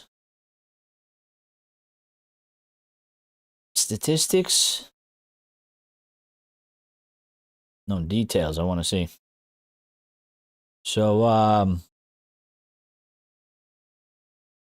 Newcastle scored the first goal literally right before halftime in the 50th minute. 5 minutes injury time there. They scored, they went up 1-0. And then in the second half, Gray scored for Tottenham, lined it back up at 1-1, and then Ramsey retook the lead for Newcastle 4 minutes after Spurs tied it up. So Spurs being shit Spurs once again. I mean, he's got to lose his job. Thomas Frank, this guy can't get a win. And Newcastle, I mean, not Newcastle. Bro, Tottenham are actually legitimately in a relegation battle right now. Like, they are legitimately in a relegation battle. Because that third spot, where West Ham are sitting right now, three-way race between West Ham, Forest, Tottenham, and even Leeds is in there.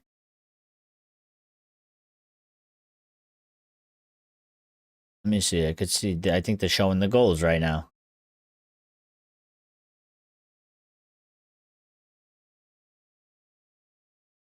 No, it's an old match.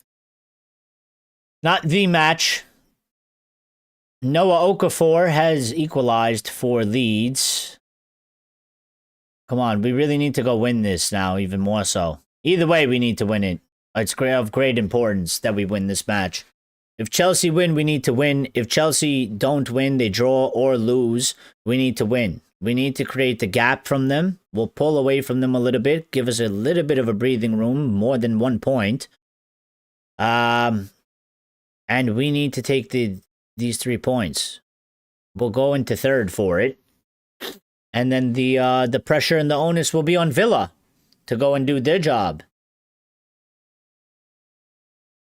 So, a lot of people say get Sesko on, feel we need Sesko or something.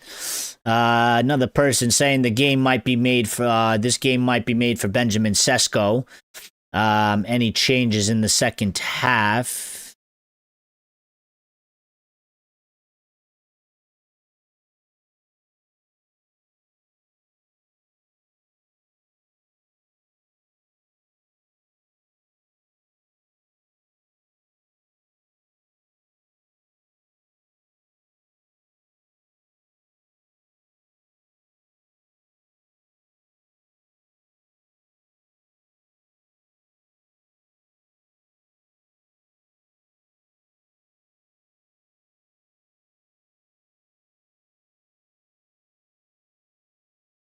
Sorry. Axe says hi. What's up, Axe? Not a great game so far. Not been a lot in it. We're struggling with the lack of space. We look very not uninspired. We look very uncreative right now. We look lost for a lack of ideas right now to do what to do with the ball. Which we have sort of seen before from Manchester United when we do get into these sort of matches. So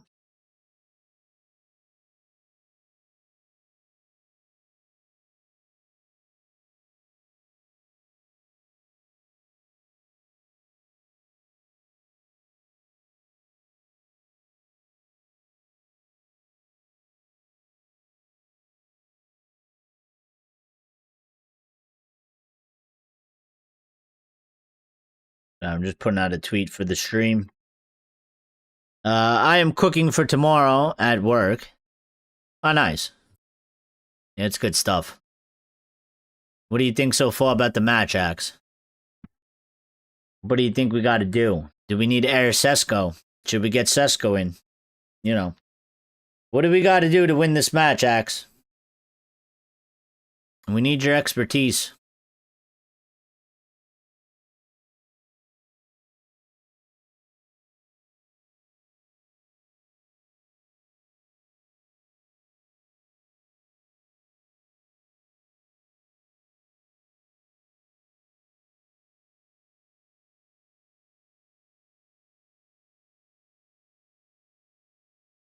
Where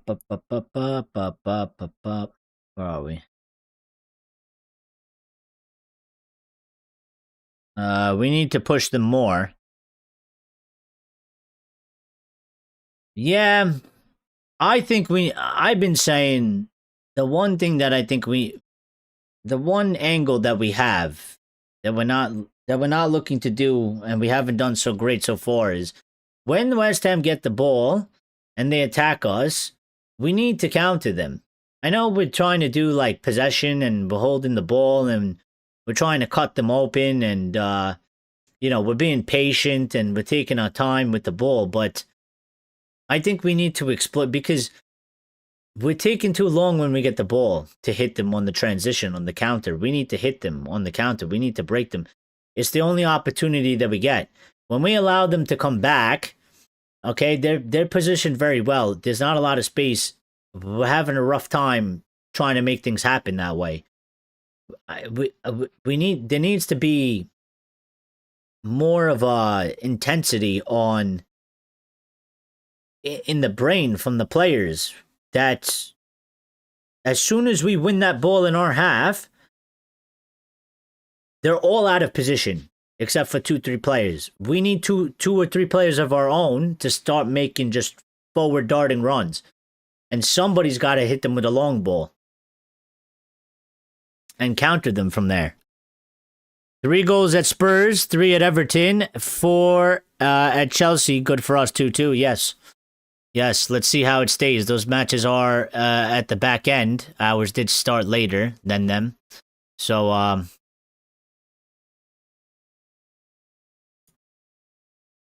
let's see what happens.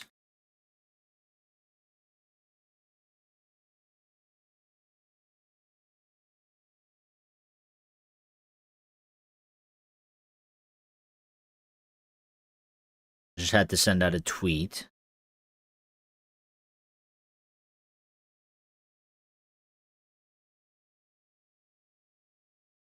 Okay. Give me a second. I gotta get, this match is boring. I need to get a drink.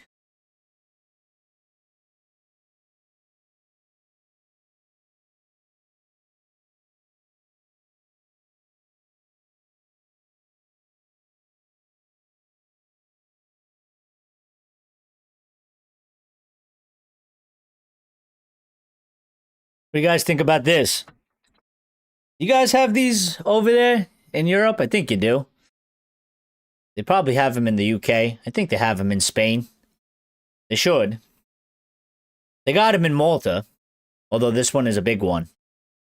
All right? This one's a big one. All right? One of these guys are going to sponsor us one day, all right? And I don't know if it's going to be Zin, Buzzballs, but I got my little Malta Gozo shot glass here. All right? I don't know if you can see that. I don't know how well that shows. Players are coming back out onto the pitch, so we are going to get started again. But yeah, I don't know. Can you see that? The light's kind of messing it up. I don't know how to block it out.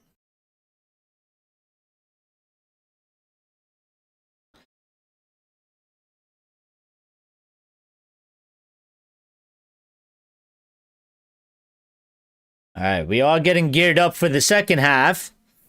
We don't have that kind of midfield for counters. Somehow it doesn't work so well with the wide forwards. Maybe if Brian was wide instead of Cunha. Well, Brian's been kind of wide this match. They've been going back and forth, but I think he's been wide a little bit more than he has in the recent games. So I won't be able to stay for longer. I need to brush my teeth and prepare for the night. Cheers, everyone. Well, thank you for stopping by. And I assume you hit the like button as well, so thank you for that, Axe. And go take care of what you got to take care of, buddy.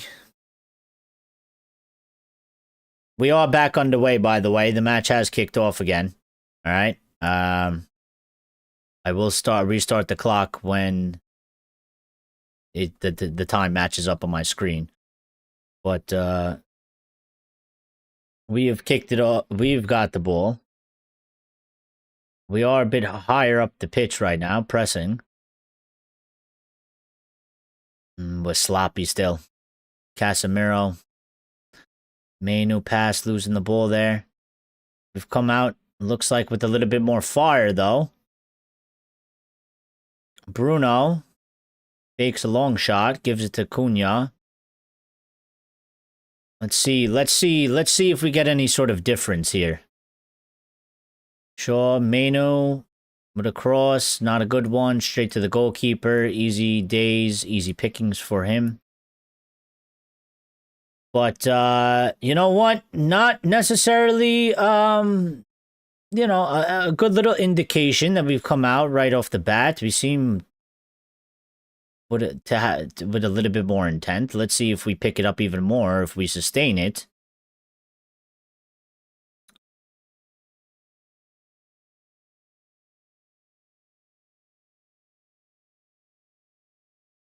We're back on the ball here. We're passing around in the back. Lemon's got it at his feet. He does send it long. Looking for Brian. He finds Brian. Brian. Ball ends up at Lisandro's feet. All right. Cass has got it here in the midfield. Gives a one yard pass to Mano. Mano 1 yard pass to Cass. Cass 2 yard pass to Lisandro. Lisandro 2 yard pass to Mano. Mano 2 yard pass to Casemiro. Casemiro 2 yard pass to Lisandro.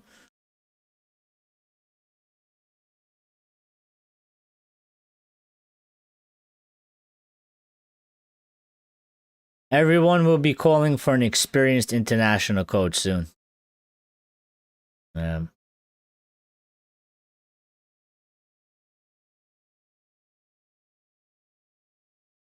right. We restarted the clock. It should be good to go. Should be good to go. Or did it not start? Oh, no, it did. Okay. All right. Well, hopefully we score. So, cheers.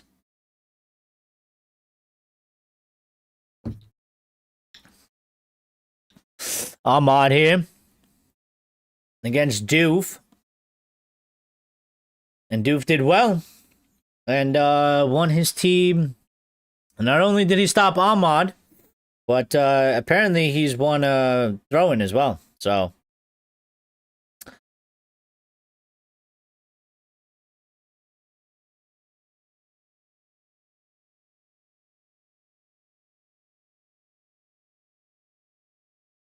West Ham here attacking. We're a bit exposed at the back. Luke Shaw way out of position, completely exposed. Bowen with a cross, and they've put it into the fucking back of the net.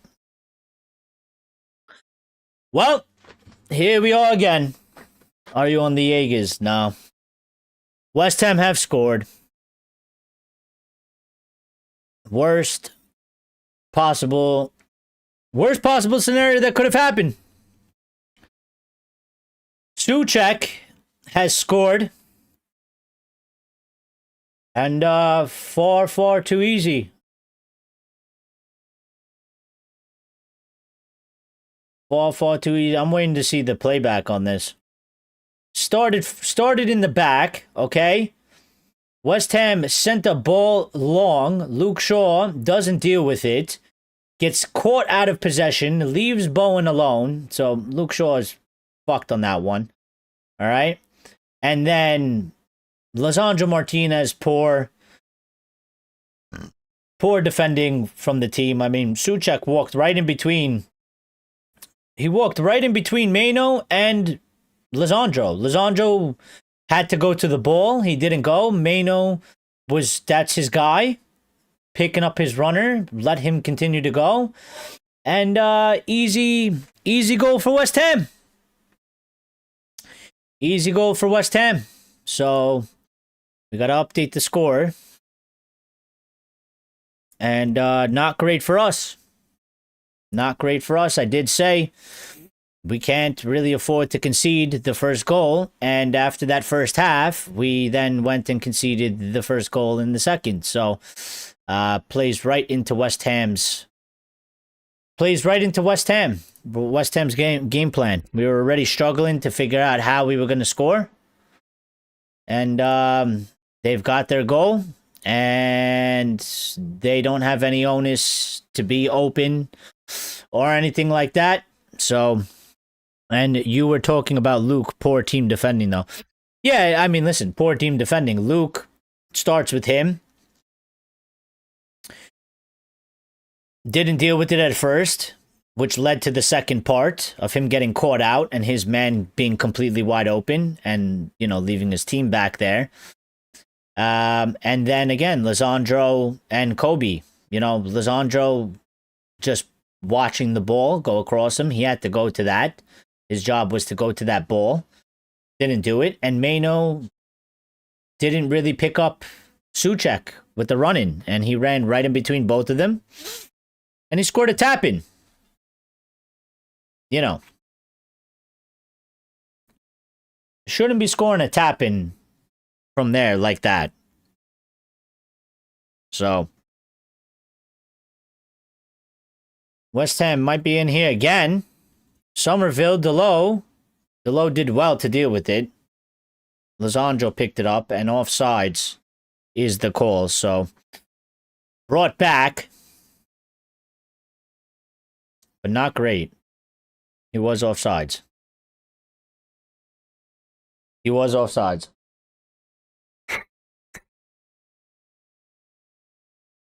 Not what we wanted here. Not what we wanted. So, the jobs just got done a lot more. The jobs just got a lot more tougher. Keeping my eye on the other scores real quick. It is 2-2 still. Chelsea leads, 90th plus minute. Okay, that's the only one that really matters for us. Everton are losing as well. All right, so we do need to figure out something. What do we do, boys and gals? Says Reynoso. Well, I think in about 7 minutes here, I'm bringing on Sesko. Diallo does well, takes on two guys, finds Cass, Ahmad dispossessed. It's not. See, we don't really have a sub for Ahmad either. Ahmad's struggling a bit. Mainu, Kobe. All right, we're probing here in the box. Hold on, boys. Bruno. Cross comes in, headed out. Delo picks it up, takes a shot, blocked. Maguire picks it up now. Delo with a cross. Shit cross. And Buemo does save it, though. And Luke Shaw is on it here. Well, at least it came early. If it's going to instill some urgency this half, well, it's definitely going to have to instill some urgency now because we're going to have to figure out something to do. But I'm sitting here and I'm saying the team's got about 6 minutes, 60th minute, to show something. I'm putting in Sesko.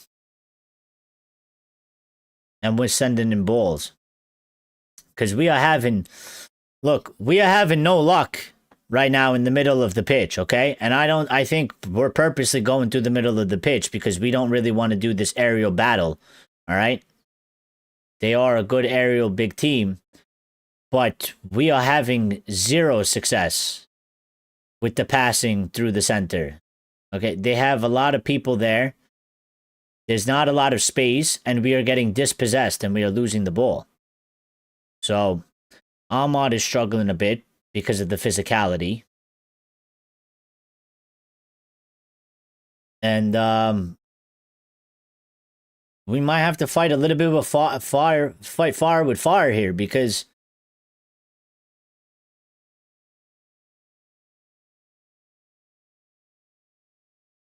I think we're just going against Shaw. Shaw did good that time. Throw into West Ham.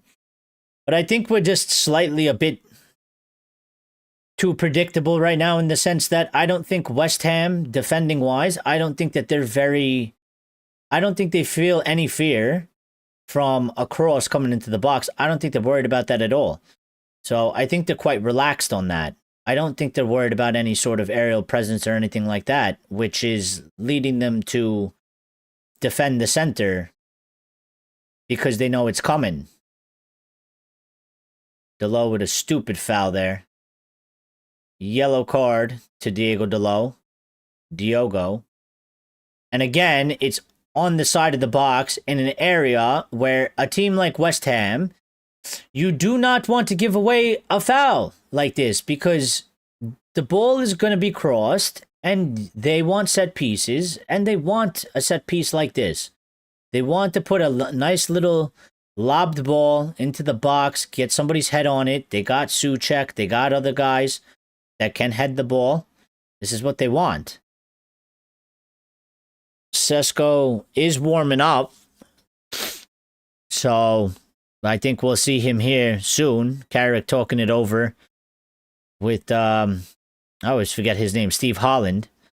Renosa says, yeah, I gotta go. I'm already hearing stuff. I am yet to see on my screen cursor being on the West Coast. All right. Well, we'll be back live. Come back for the Red Devil recap. Hopefully we get the win. All right.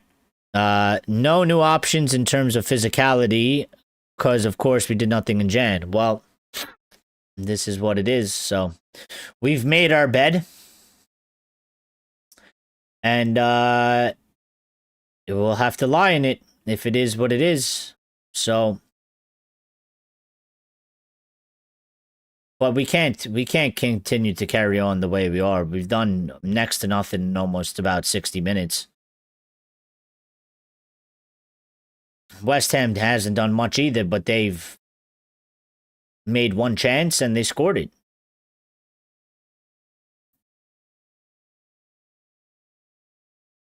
So we need to start switching it up.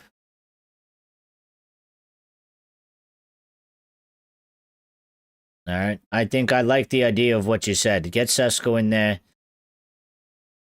Let's start targeting him on some long balls. Let him head it down. Let him flick it on to some other guys. Maybe they run in behind. Maybe we start crossing the ball a bit more into the box. To his head as well. Maybe we make West Ham defense a little bit more nervous of the aerial presence from Sesko. Maybe we catch them off guard somewhere else. You know.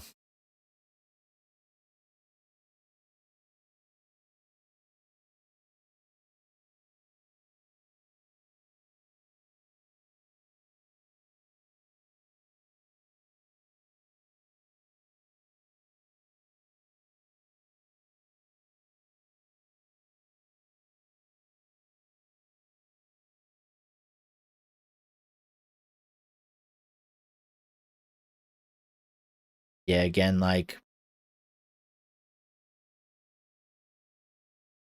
we're going to need to change it up here.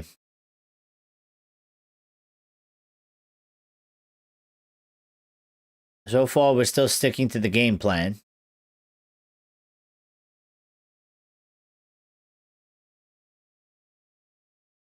Patient possession.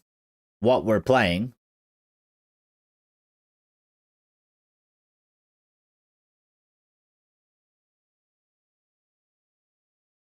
Kobe. Coming forward with the ball. Still Kobe. He gets a foul.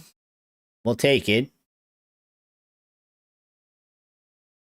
Free kick to Manchester United. A bit of a weird angle. It's not centered. It's not wide.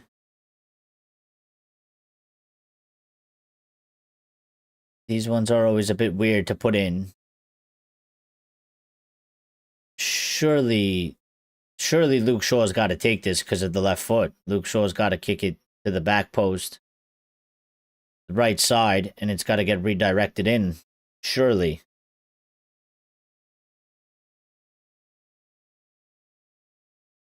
Shaw does take it. Does do exactly what I said. Maguire there. Heads it to the middle. And Mbuemo. Diallo. Mbuemo blocked. Shaw picks it up. Gives it to Delo. We are getting pressed. Delo is under pressure. Maguire picks it up. He's turned into a winger. Maguire fouled. You see the difference here with the Fulham or even Spurs mid block, which gives us more freedom. Yeah.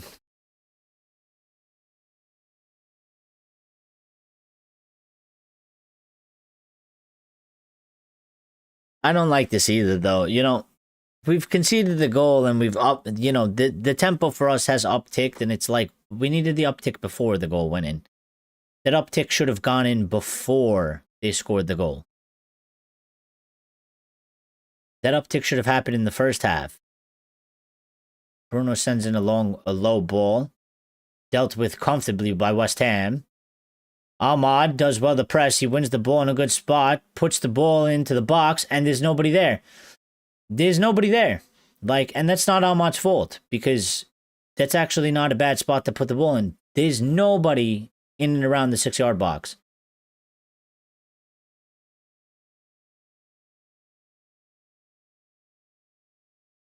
Kobe with a ball to Cass. Cass with a header goal.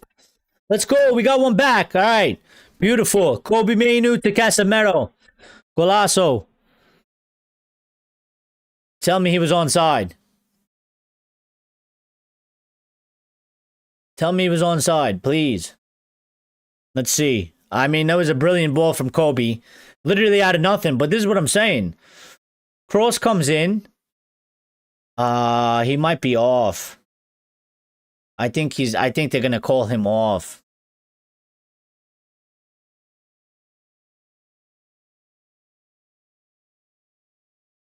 Even Cass isn't sure about it. I think they're gonna call him off. I think they're gonna call him off. Shaw's United strand heartbroken. It's really, really tight. But from here, from the image I'm seeing, it looks like Cass is just slightly ahead of Wan-Bissaka. And I don't think Wan-Bissaka has kept him on. I think his toe, maybe his knee, maybe his shoulder is it's all ahead of Wan-Bissaka. They're gonna call him off for this. Yep. Offside will be given. Goal disallowed. And Manchester United goal taken away.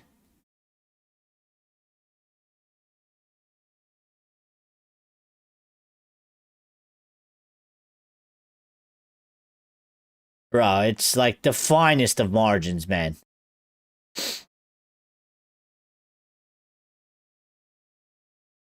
Bunch of bullshit. All right, boys. Well, we just did it once. So let's do it again. All right? You just did it. Maybe we'll get a bit of encouragement from seeing the ball go into the net.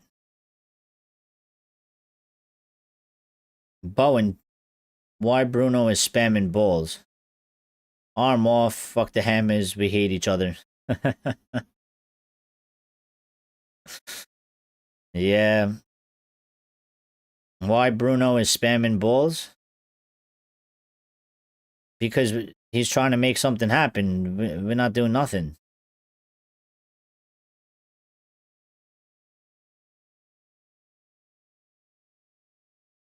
We got no space to create. We got no options. Corner came in. Bummo dealt with it, cleared it. You pick it back up. We need a break here. Go. Go, Mbumo. Nah, too much. Fuck, man.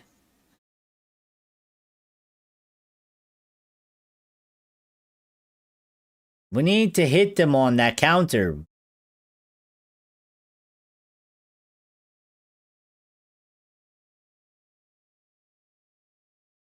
That was the chance. That was the chance. Look at this.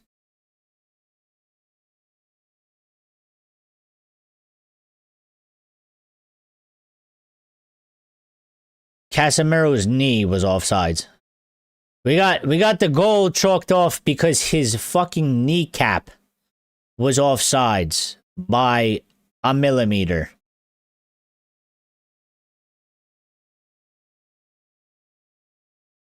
Is Somerville gonna go to a top club next season? He's a good player.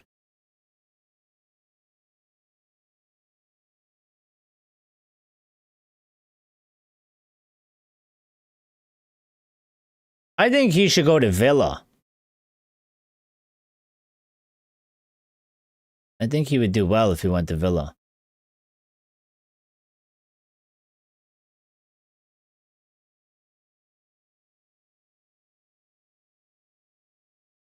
Football is not the winner this evening. Not in our match, it isn't.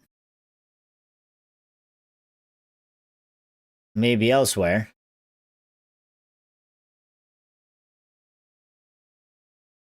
Lenny Yoro and Sesko are being prepared to come on. So I would assume we're going to see Maguire. Maybe. Somebody deal with it. All right, Maguire. I don't think we should take Maguire off. I don't know. He's injured. Sure. No dice. Delo picks it back up. Cass. Handball.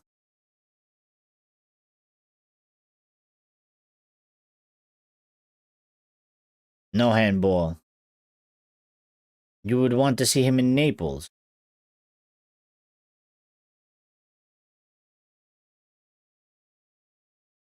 All right. Maguire's coming off. Lenny is on. Maguire's hamstring has been pulled to a certain extent, so that's not good. Lenny getting some minutes here, though. We haven't really seen him since Carrick's come in. And Mateus Cunha is coming off, and Benjamin Sesko is going on, so let's see what we got. He did it much later than I would have done it. He did it at the 68th minute. I would have done it at the 60th.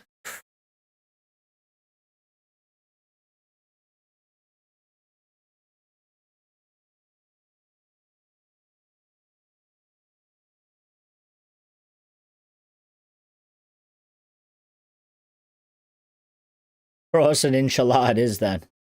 Well, I mean, we got to do it because we got to change a bit of the game. We got to get them thinking a bit differently. All right. We need to do that. They need to. Right now, they're way too comfortable. They know that they don't feel any danger from the ball in the air coming into the box. They are quite comfortable with that. With Sesko, he's a big guy. Somebody a little bit more that's suited to their team. They have tall physical players. Sesko can battle them. All right, and maybe they get a little bit more concerned about some crosses coming into the box. They lay off of this space from the top of the box. And maybe we find an opening through the center. Or we get a goal from across.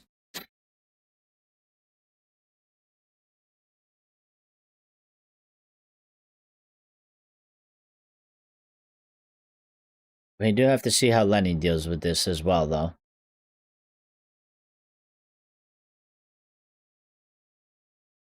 Martinez with a ball over the top.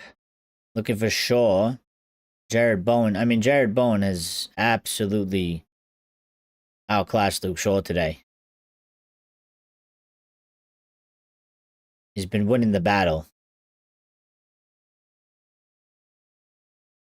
Diallo here battling. Doing his thing. That's a penalty. A corner? Ref. Nah, man. Bro, he had his hands all over him. He's giving a goal kick, not even a corner? Question is, who will put that quality cross? Well, Mano just put in one, and Cass scored the header from it. Somebody, anybody. That's crazy.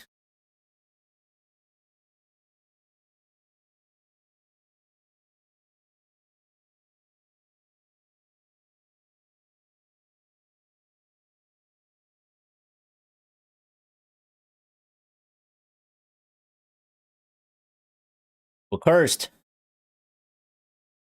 Can't get 5 wins, we're cursed.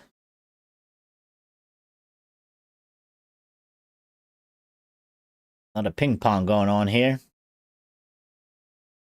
Somebody bring it down. Get some control of the ball. All right, Cass, good pass. Releases Bruno. Bruno gives it to Sesko. Sesko. Sesko tried to cross it to Mbuemo. Came off of West Ham, hit him, and went out for a goal kick.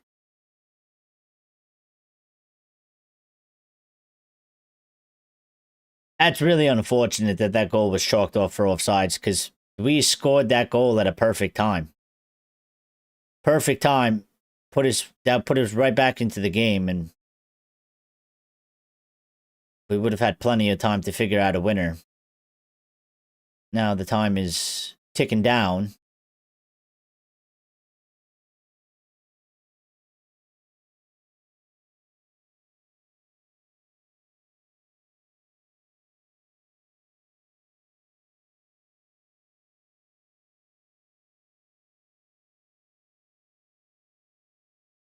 Carrick's definitely like he's definitely pushing more, so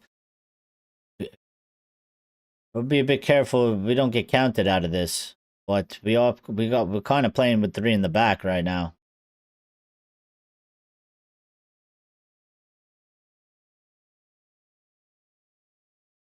Lenny driving forward. Bomo doesn't know what to do with the ball. Just get rid of it, man. You got to pass it, move it around. Lizandro, good ball to Luke. Luke versus Bowen.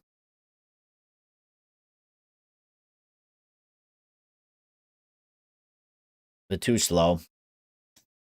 Too slow. Too slow. Too slow.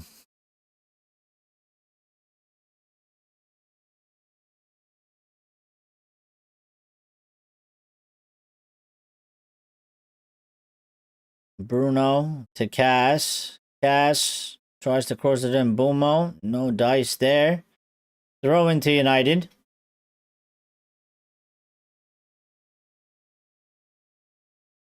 Cass. A lot of the passes in the box have been shit, man. Not enough. 19-minute injury time at Chelsea? What? What's going on there? 19 minutes?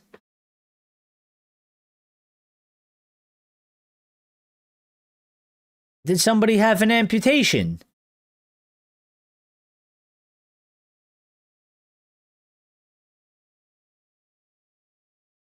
$19 minutes? That's crazy.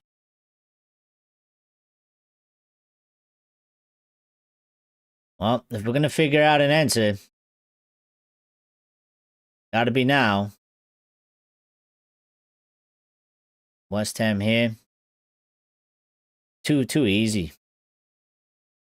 Good job by Lizandro in the end there, but too easy to reach our box. And then what we got?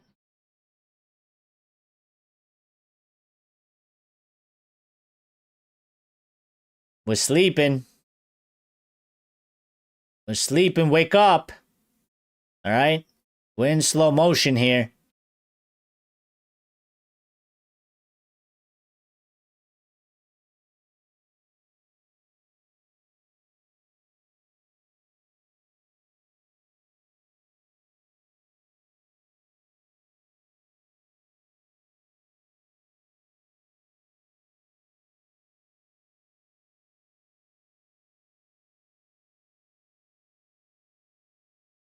Sesko turns, shoots. Easy save. But you know what? Considering that was technically our second shot on target of the match, I can't get too mad at him for trying something. The curse is going to continue. We haven't beaten them. Come on.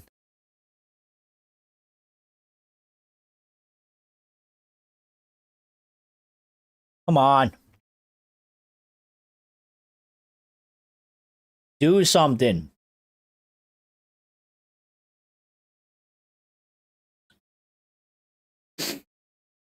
Come on, Luke. Sesko, get in there. Bumo. Header. Out for a goal kick. It's the wrong guy. The wrong guy. Hey. you see the 6'5" fucking light pole in the middle of the box there? Yeah. Cross it to him. Cross it to that guy. Not the 5'8" player. Cross it to the 6'5" lamppost.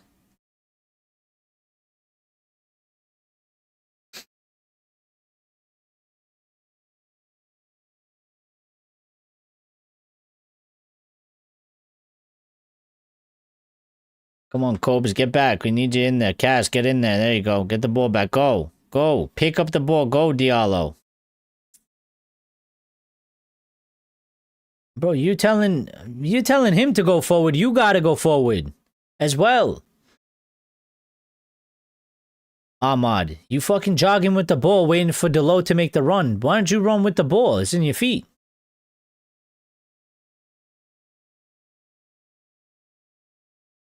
Oh, Basaka, good tackle there.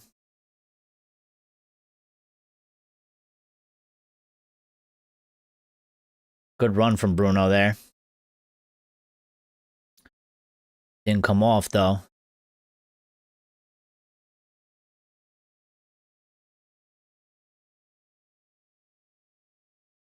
Boomo to Diallo. Diallo 1v1, and Boomo making an overlap. Delo's going to send it in. Bad cross from Delo. Luke Shaw, offsides.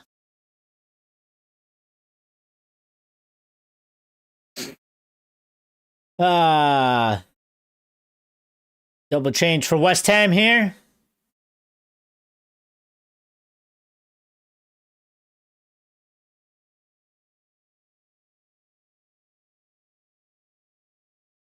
Just, no bueno. No bueno. We needed that goal, man. We needed that goal that got chalked off for offsides. That was the one. That was the one. It was a great cross, great header at the perfect time, right in the 60-something minute, 65, 64th minute of the game.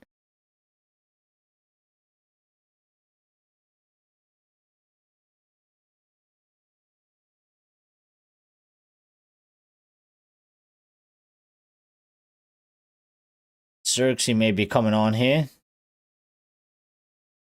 More people are coming on. Well, I think he's going to go for it. And he's going to do, well, Xerxes coming on himself. I think Carrick's going to do a little, he's going to do a little bit of a Fergie.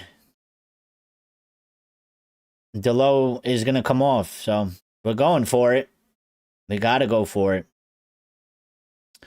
Listen, at this moment in time, you got to do it. I mean, if West Ham end up scoring a second goal after we make this change, they end up scoring a second goal because we could play this match for another 90 minutes and we ain't going to score. So we got to just throw the kitchen sink. You lose 1-0, you lose 2-0, what difference does it make? Bisaka. Cross to Somerville. Somerville versus Delo. See how he fares. He is a tricky and good player. He gets the cross in. Oh my god. Luke Shaw almost got kicked in the face there.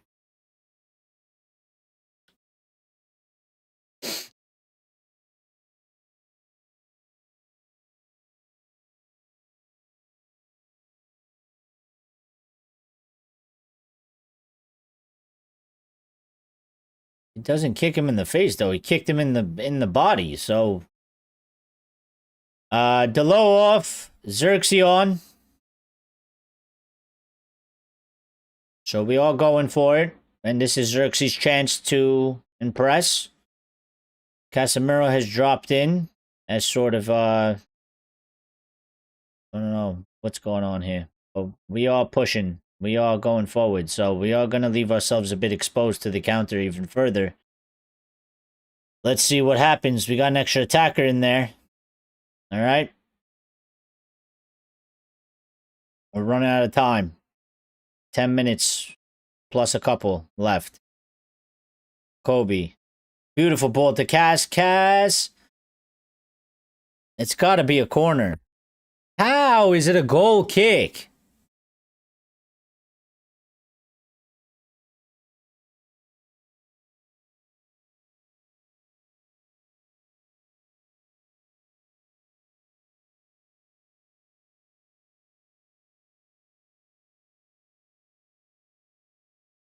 I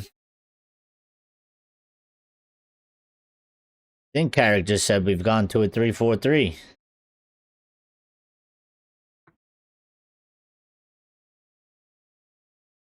If we stay like this, we will be, or right now we are in 5th.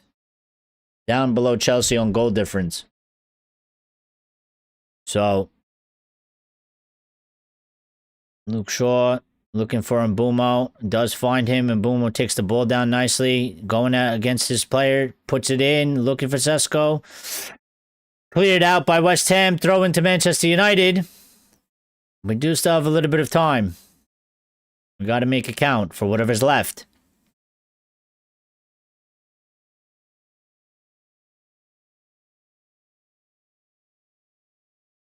Throw-in goes all the way to Martinez. Martinez, just give it to Lemons at this point. I mean, you guys are literally 2 feet next to each other. It was a bit risque.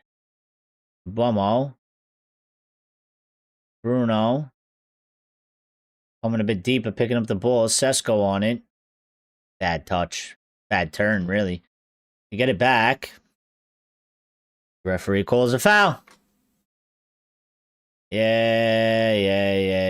All right. That was a poor turn. It was a poor turn from Sesko. Gave up the ball. Gave up the ball way too easily. There. We did get it back, but Mateus Fernandes doing what the Portuguese do and making the most out of it.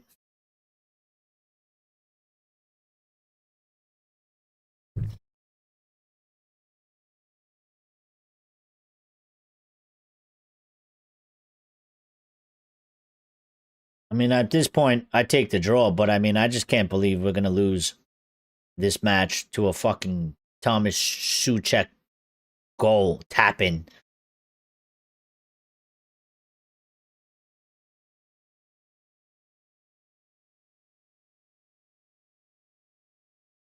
Lenny, just give it to the keeper. Martinez does well there. Oh my God, it was a bit of a hospital. Martinez doesn't find Bruno.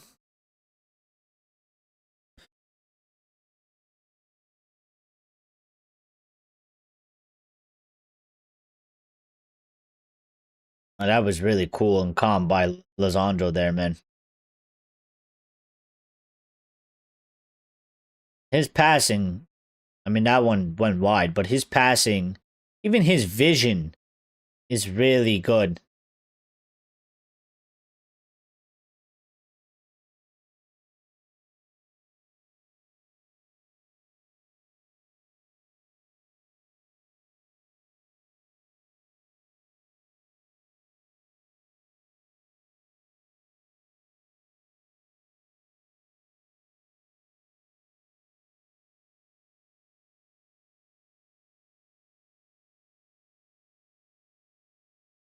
Well, I mean, look, West Ham have 2 attempts in the first half and 2 attempts in the second half. They got a goal. We got 3 attempts in the first half, 3 attempts in the second half, and we don't have a goal. So, you know,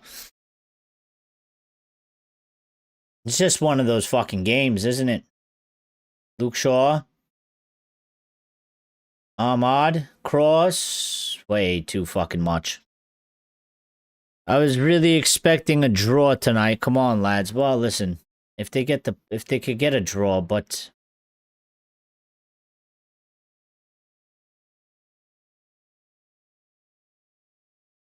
one of these matches.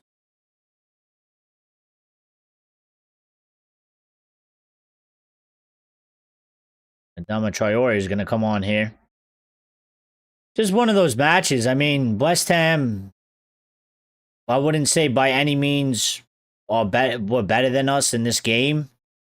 We had more chances, attempts, whatever you want to call it, than them.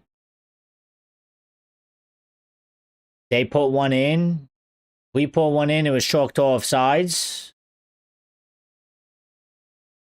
Bomo. Ooh, that was gonna be a good shot. Deflected. Good defending by West Ham. The only thing is West Ham has been really good defensively. You know what I mean? And we've been quite poor offensively. We've been a bit sloppy. We've been a bit uncreative. But in terms of how this match has played out,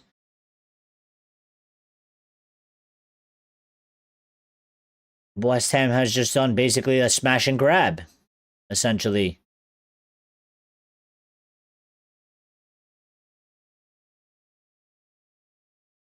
Ahmad. Not great. Not great.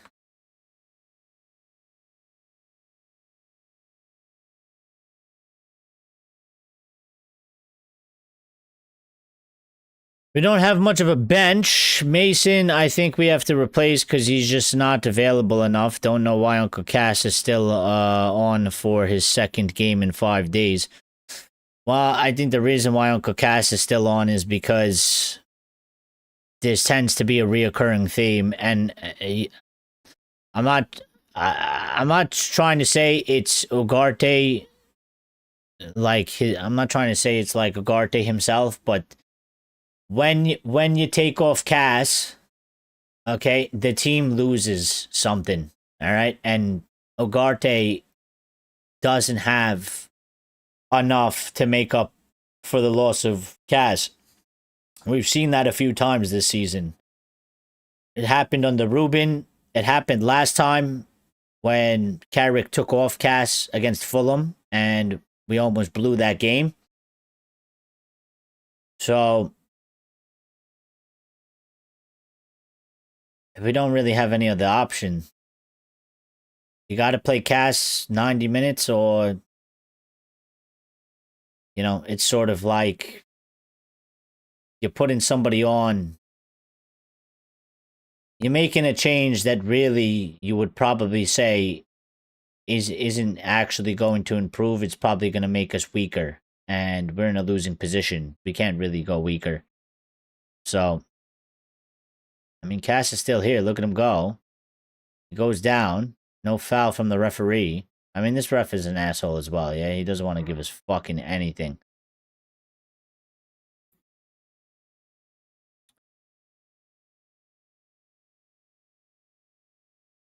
Bobby.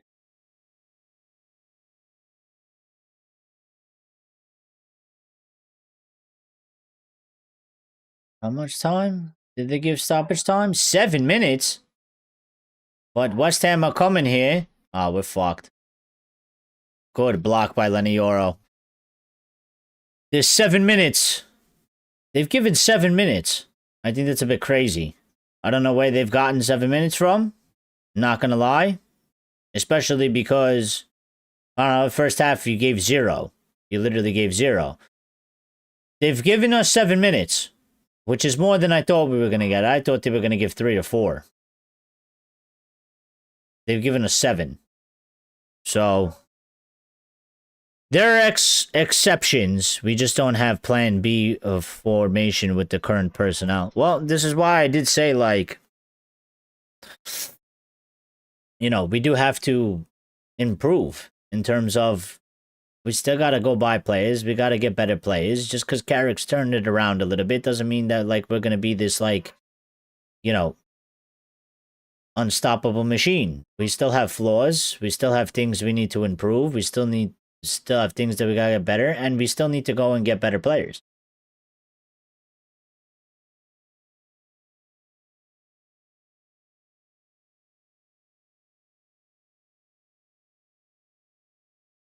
Xerxes, we don't have an actual fucking answer.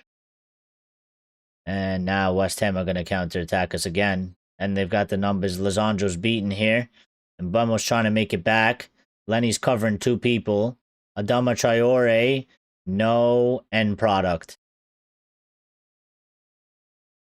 Oh, Euro blocked it. But still no end product. I mean, listen, if Adama Traore worked on his finishing abilities or his final... And if Adama Traore worked on his end product, like he worked on his muscles, he'd be the best player in the fucking world. But he's got the speed, he's got the strength. He's never had any end product, that guy. Which is why he's been, like, basically a dud. And it's the same thing I say about Jeremy Doku, because he is the same. And in terms of Doku has very good technical ability. He's very good at dribbling. Okay? But you're useless when you can't shoot the ball into the net or create a nice cross for a goal.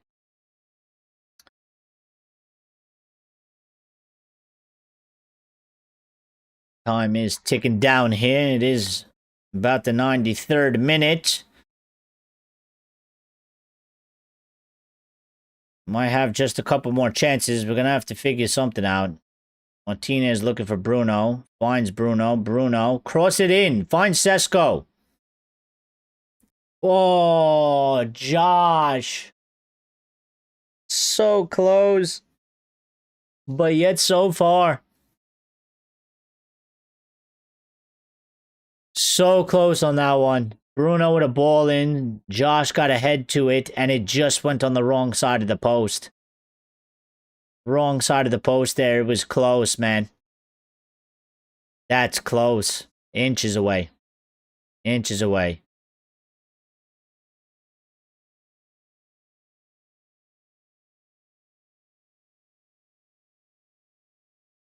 Well, we got 3 minutes. Can we get another 2 of those? We might just need 1.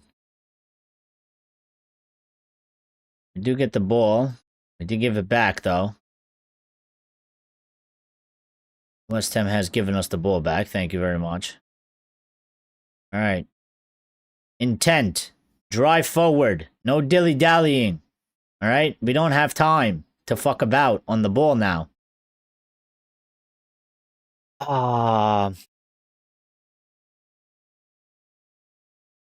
I mean, what a save. Offsides. Callum Wilson. I don't know how the fuck you don't score. But he was offsides anyway. But, I mean, that fucking play. The ball comes in. And then Buemo starts running away. Like the ball was going to reach him. Why is it that I know when I'm sitting here, as soon as that ball is kicked and going to Mbeumo, why is it that I know that you have to go to the ball and he's running away from it? Mbeumo puts it in. Sesko! Oh, let's go! Come on! Come on! Benjamin Sesko! Let's go! Come on, man! Come on! Yes! Yes! Yes! In a Fergie time! Benjamin Sesko and Mbeumo with a cross. And Mbeumo with a left-footed cross. Sesko, I tell you what, that finish is fucking brilliant. He's facing the direction of the ball. He's facing sideways. And he just one-time volley finish with the inside of his foot, not even looking at the goal. Not even looking at the goal, man. That is a brilliant, brilliant finish. I tell you, this kid, he can put the ball into the net. All right, job's not done here, though. Hold on. West Ham attacking. I wasn't done celebrating. All right, let me enjoy it. I wasn't done celebrating. West Ham, relax.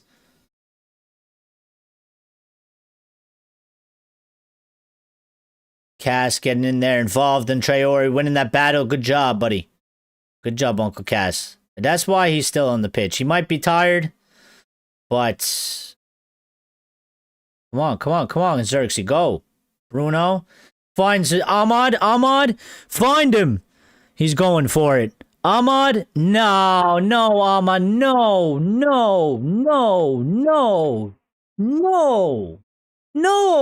Why? Why, man? You had two options. You're going to make that run. You're going to take the shot. If you're not going to take the shot, you give it to fucking Sesko early.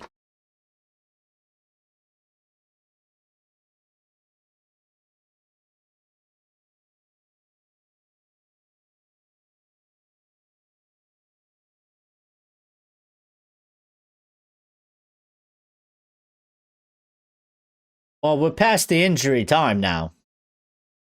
So, I mean, Bref could blow the whistle at any moment here. I don't know what's going on because I can't see the pitch.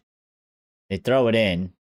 And full time, Manchester United. West Ham 1, Manchester United 1. Listen, it obviously didn't go the way we wanted it to go. All right? But I'll take a point over 0.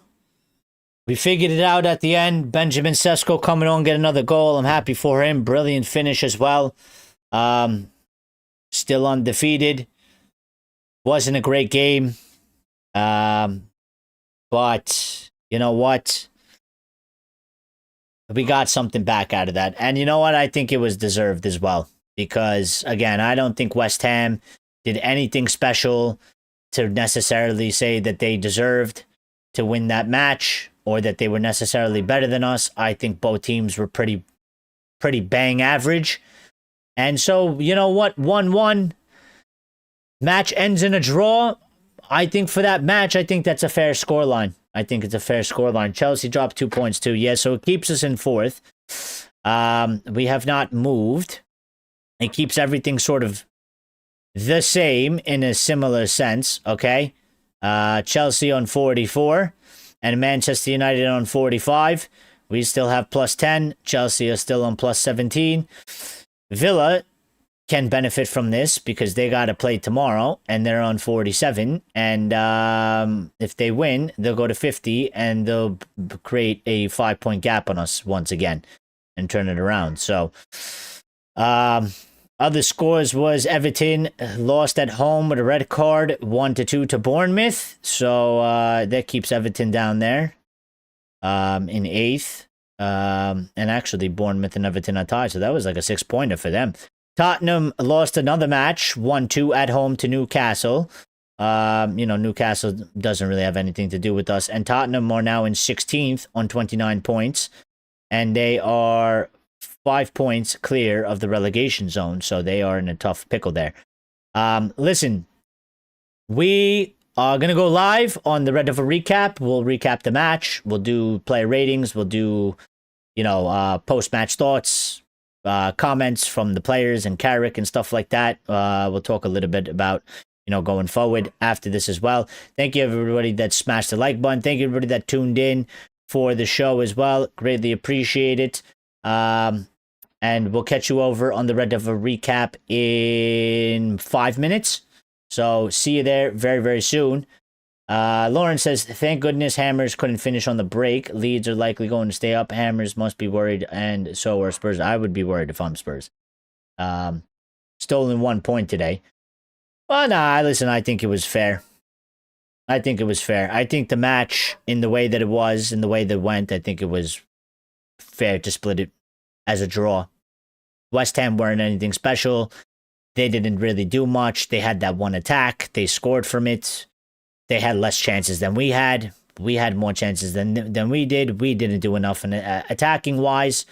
So I think it was fair. I think it was justified. I think it was well deserved. I would have felt a bit like stolen if we didn't get a point at the very least. If we got 0 points out of that, I would have been like, I would have felt more hard done by, because I don't think West Ham were anything of that special where they could say we deserve to win that match fully.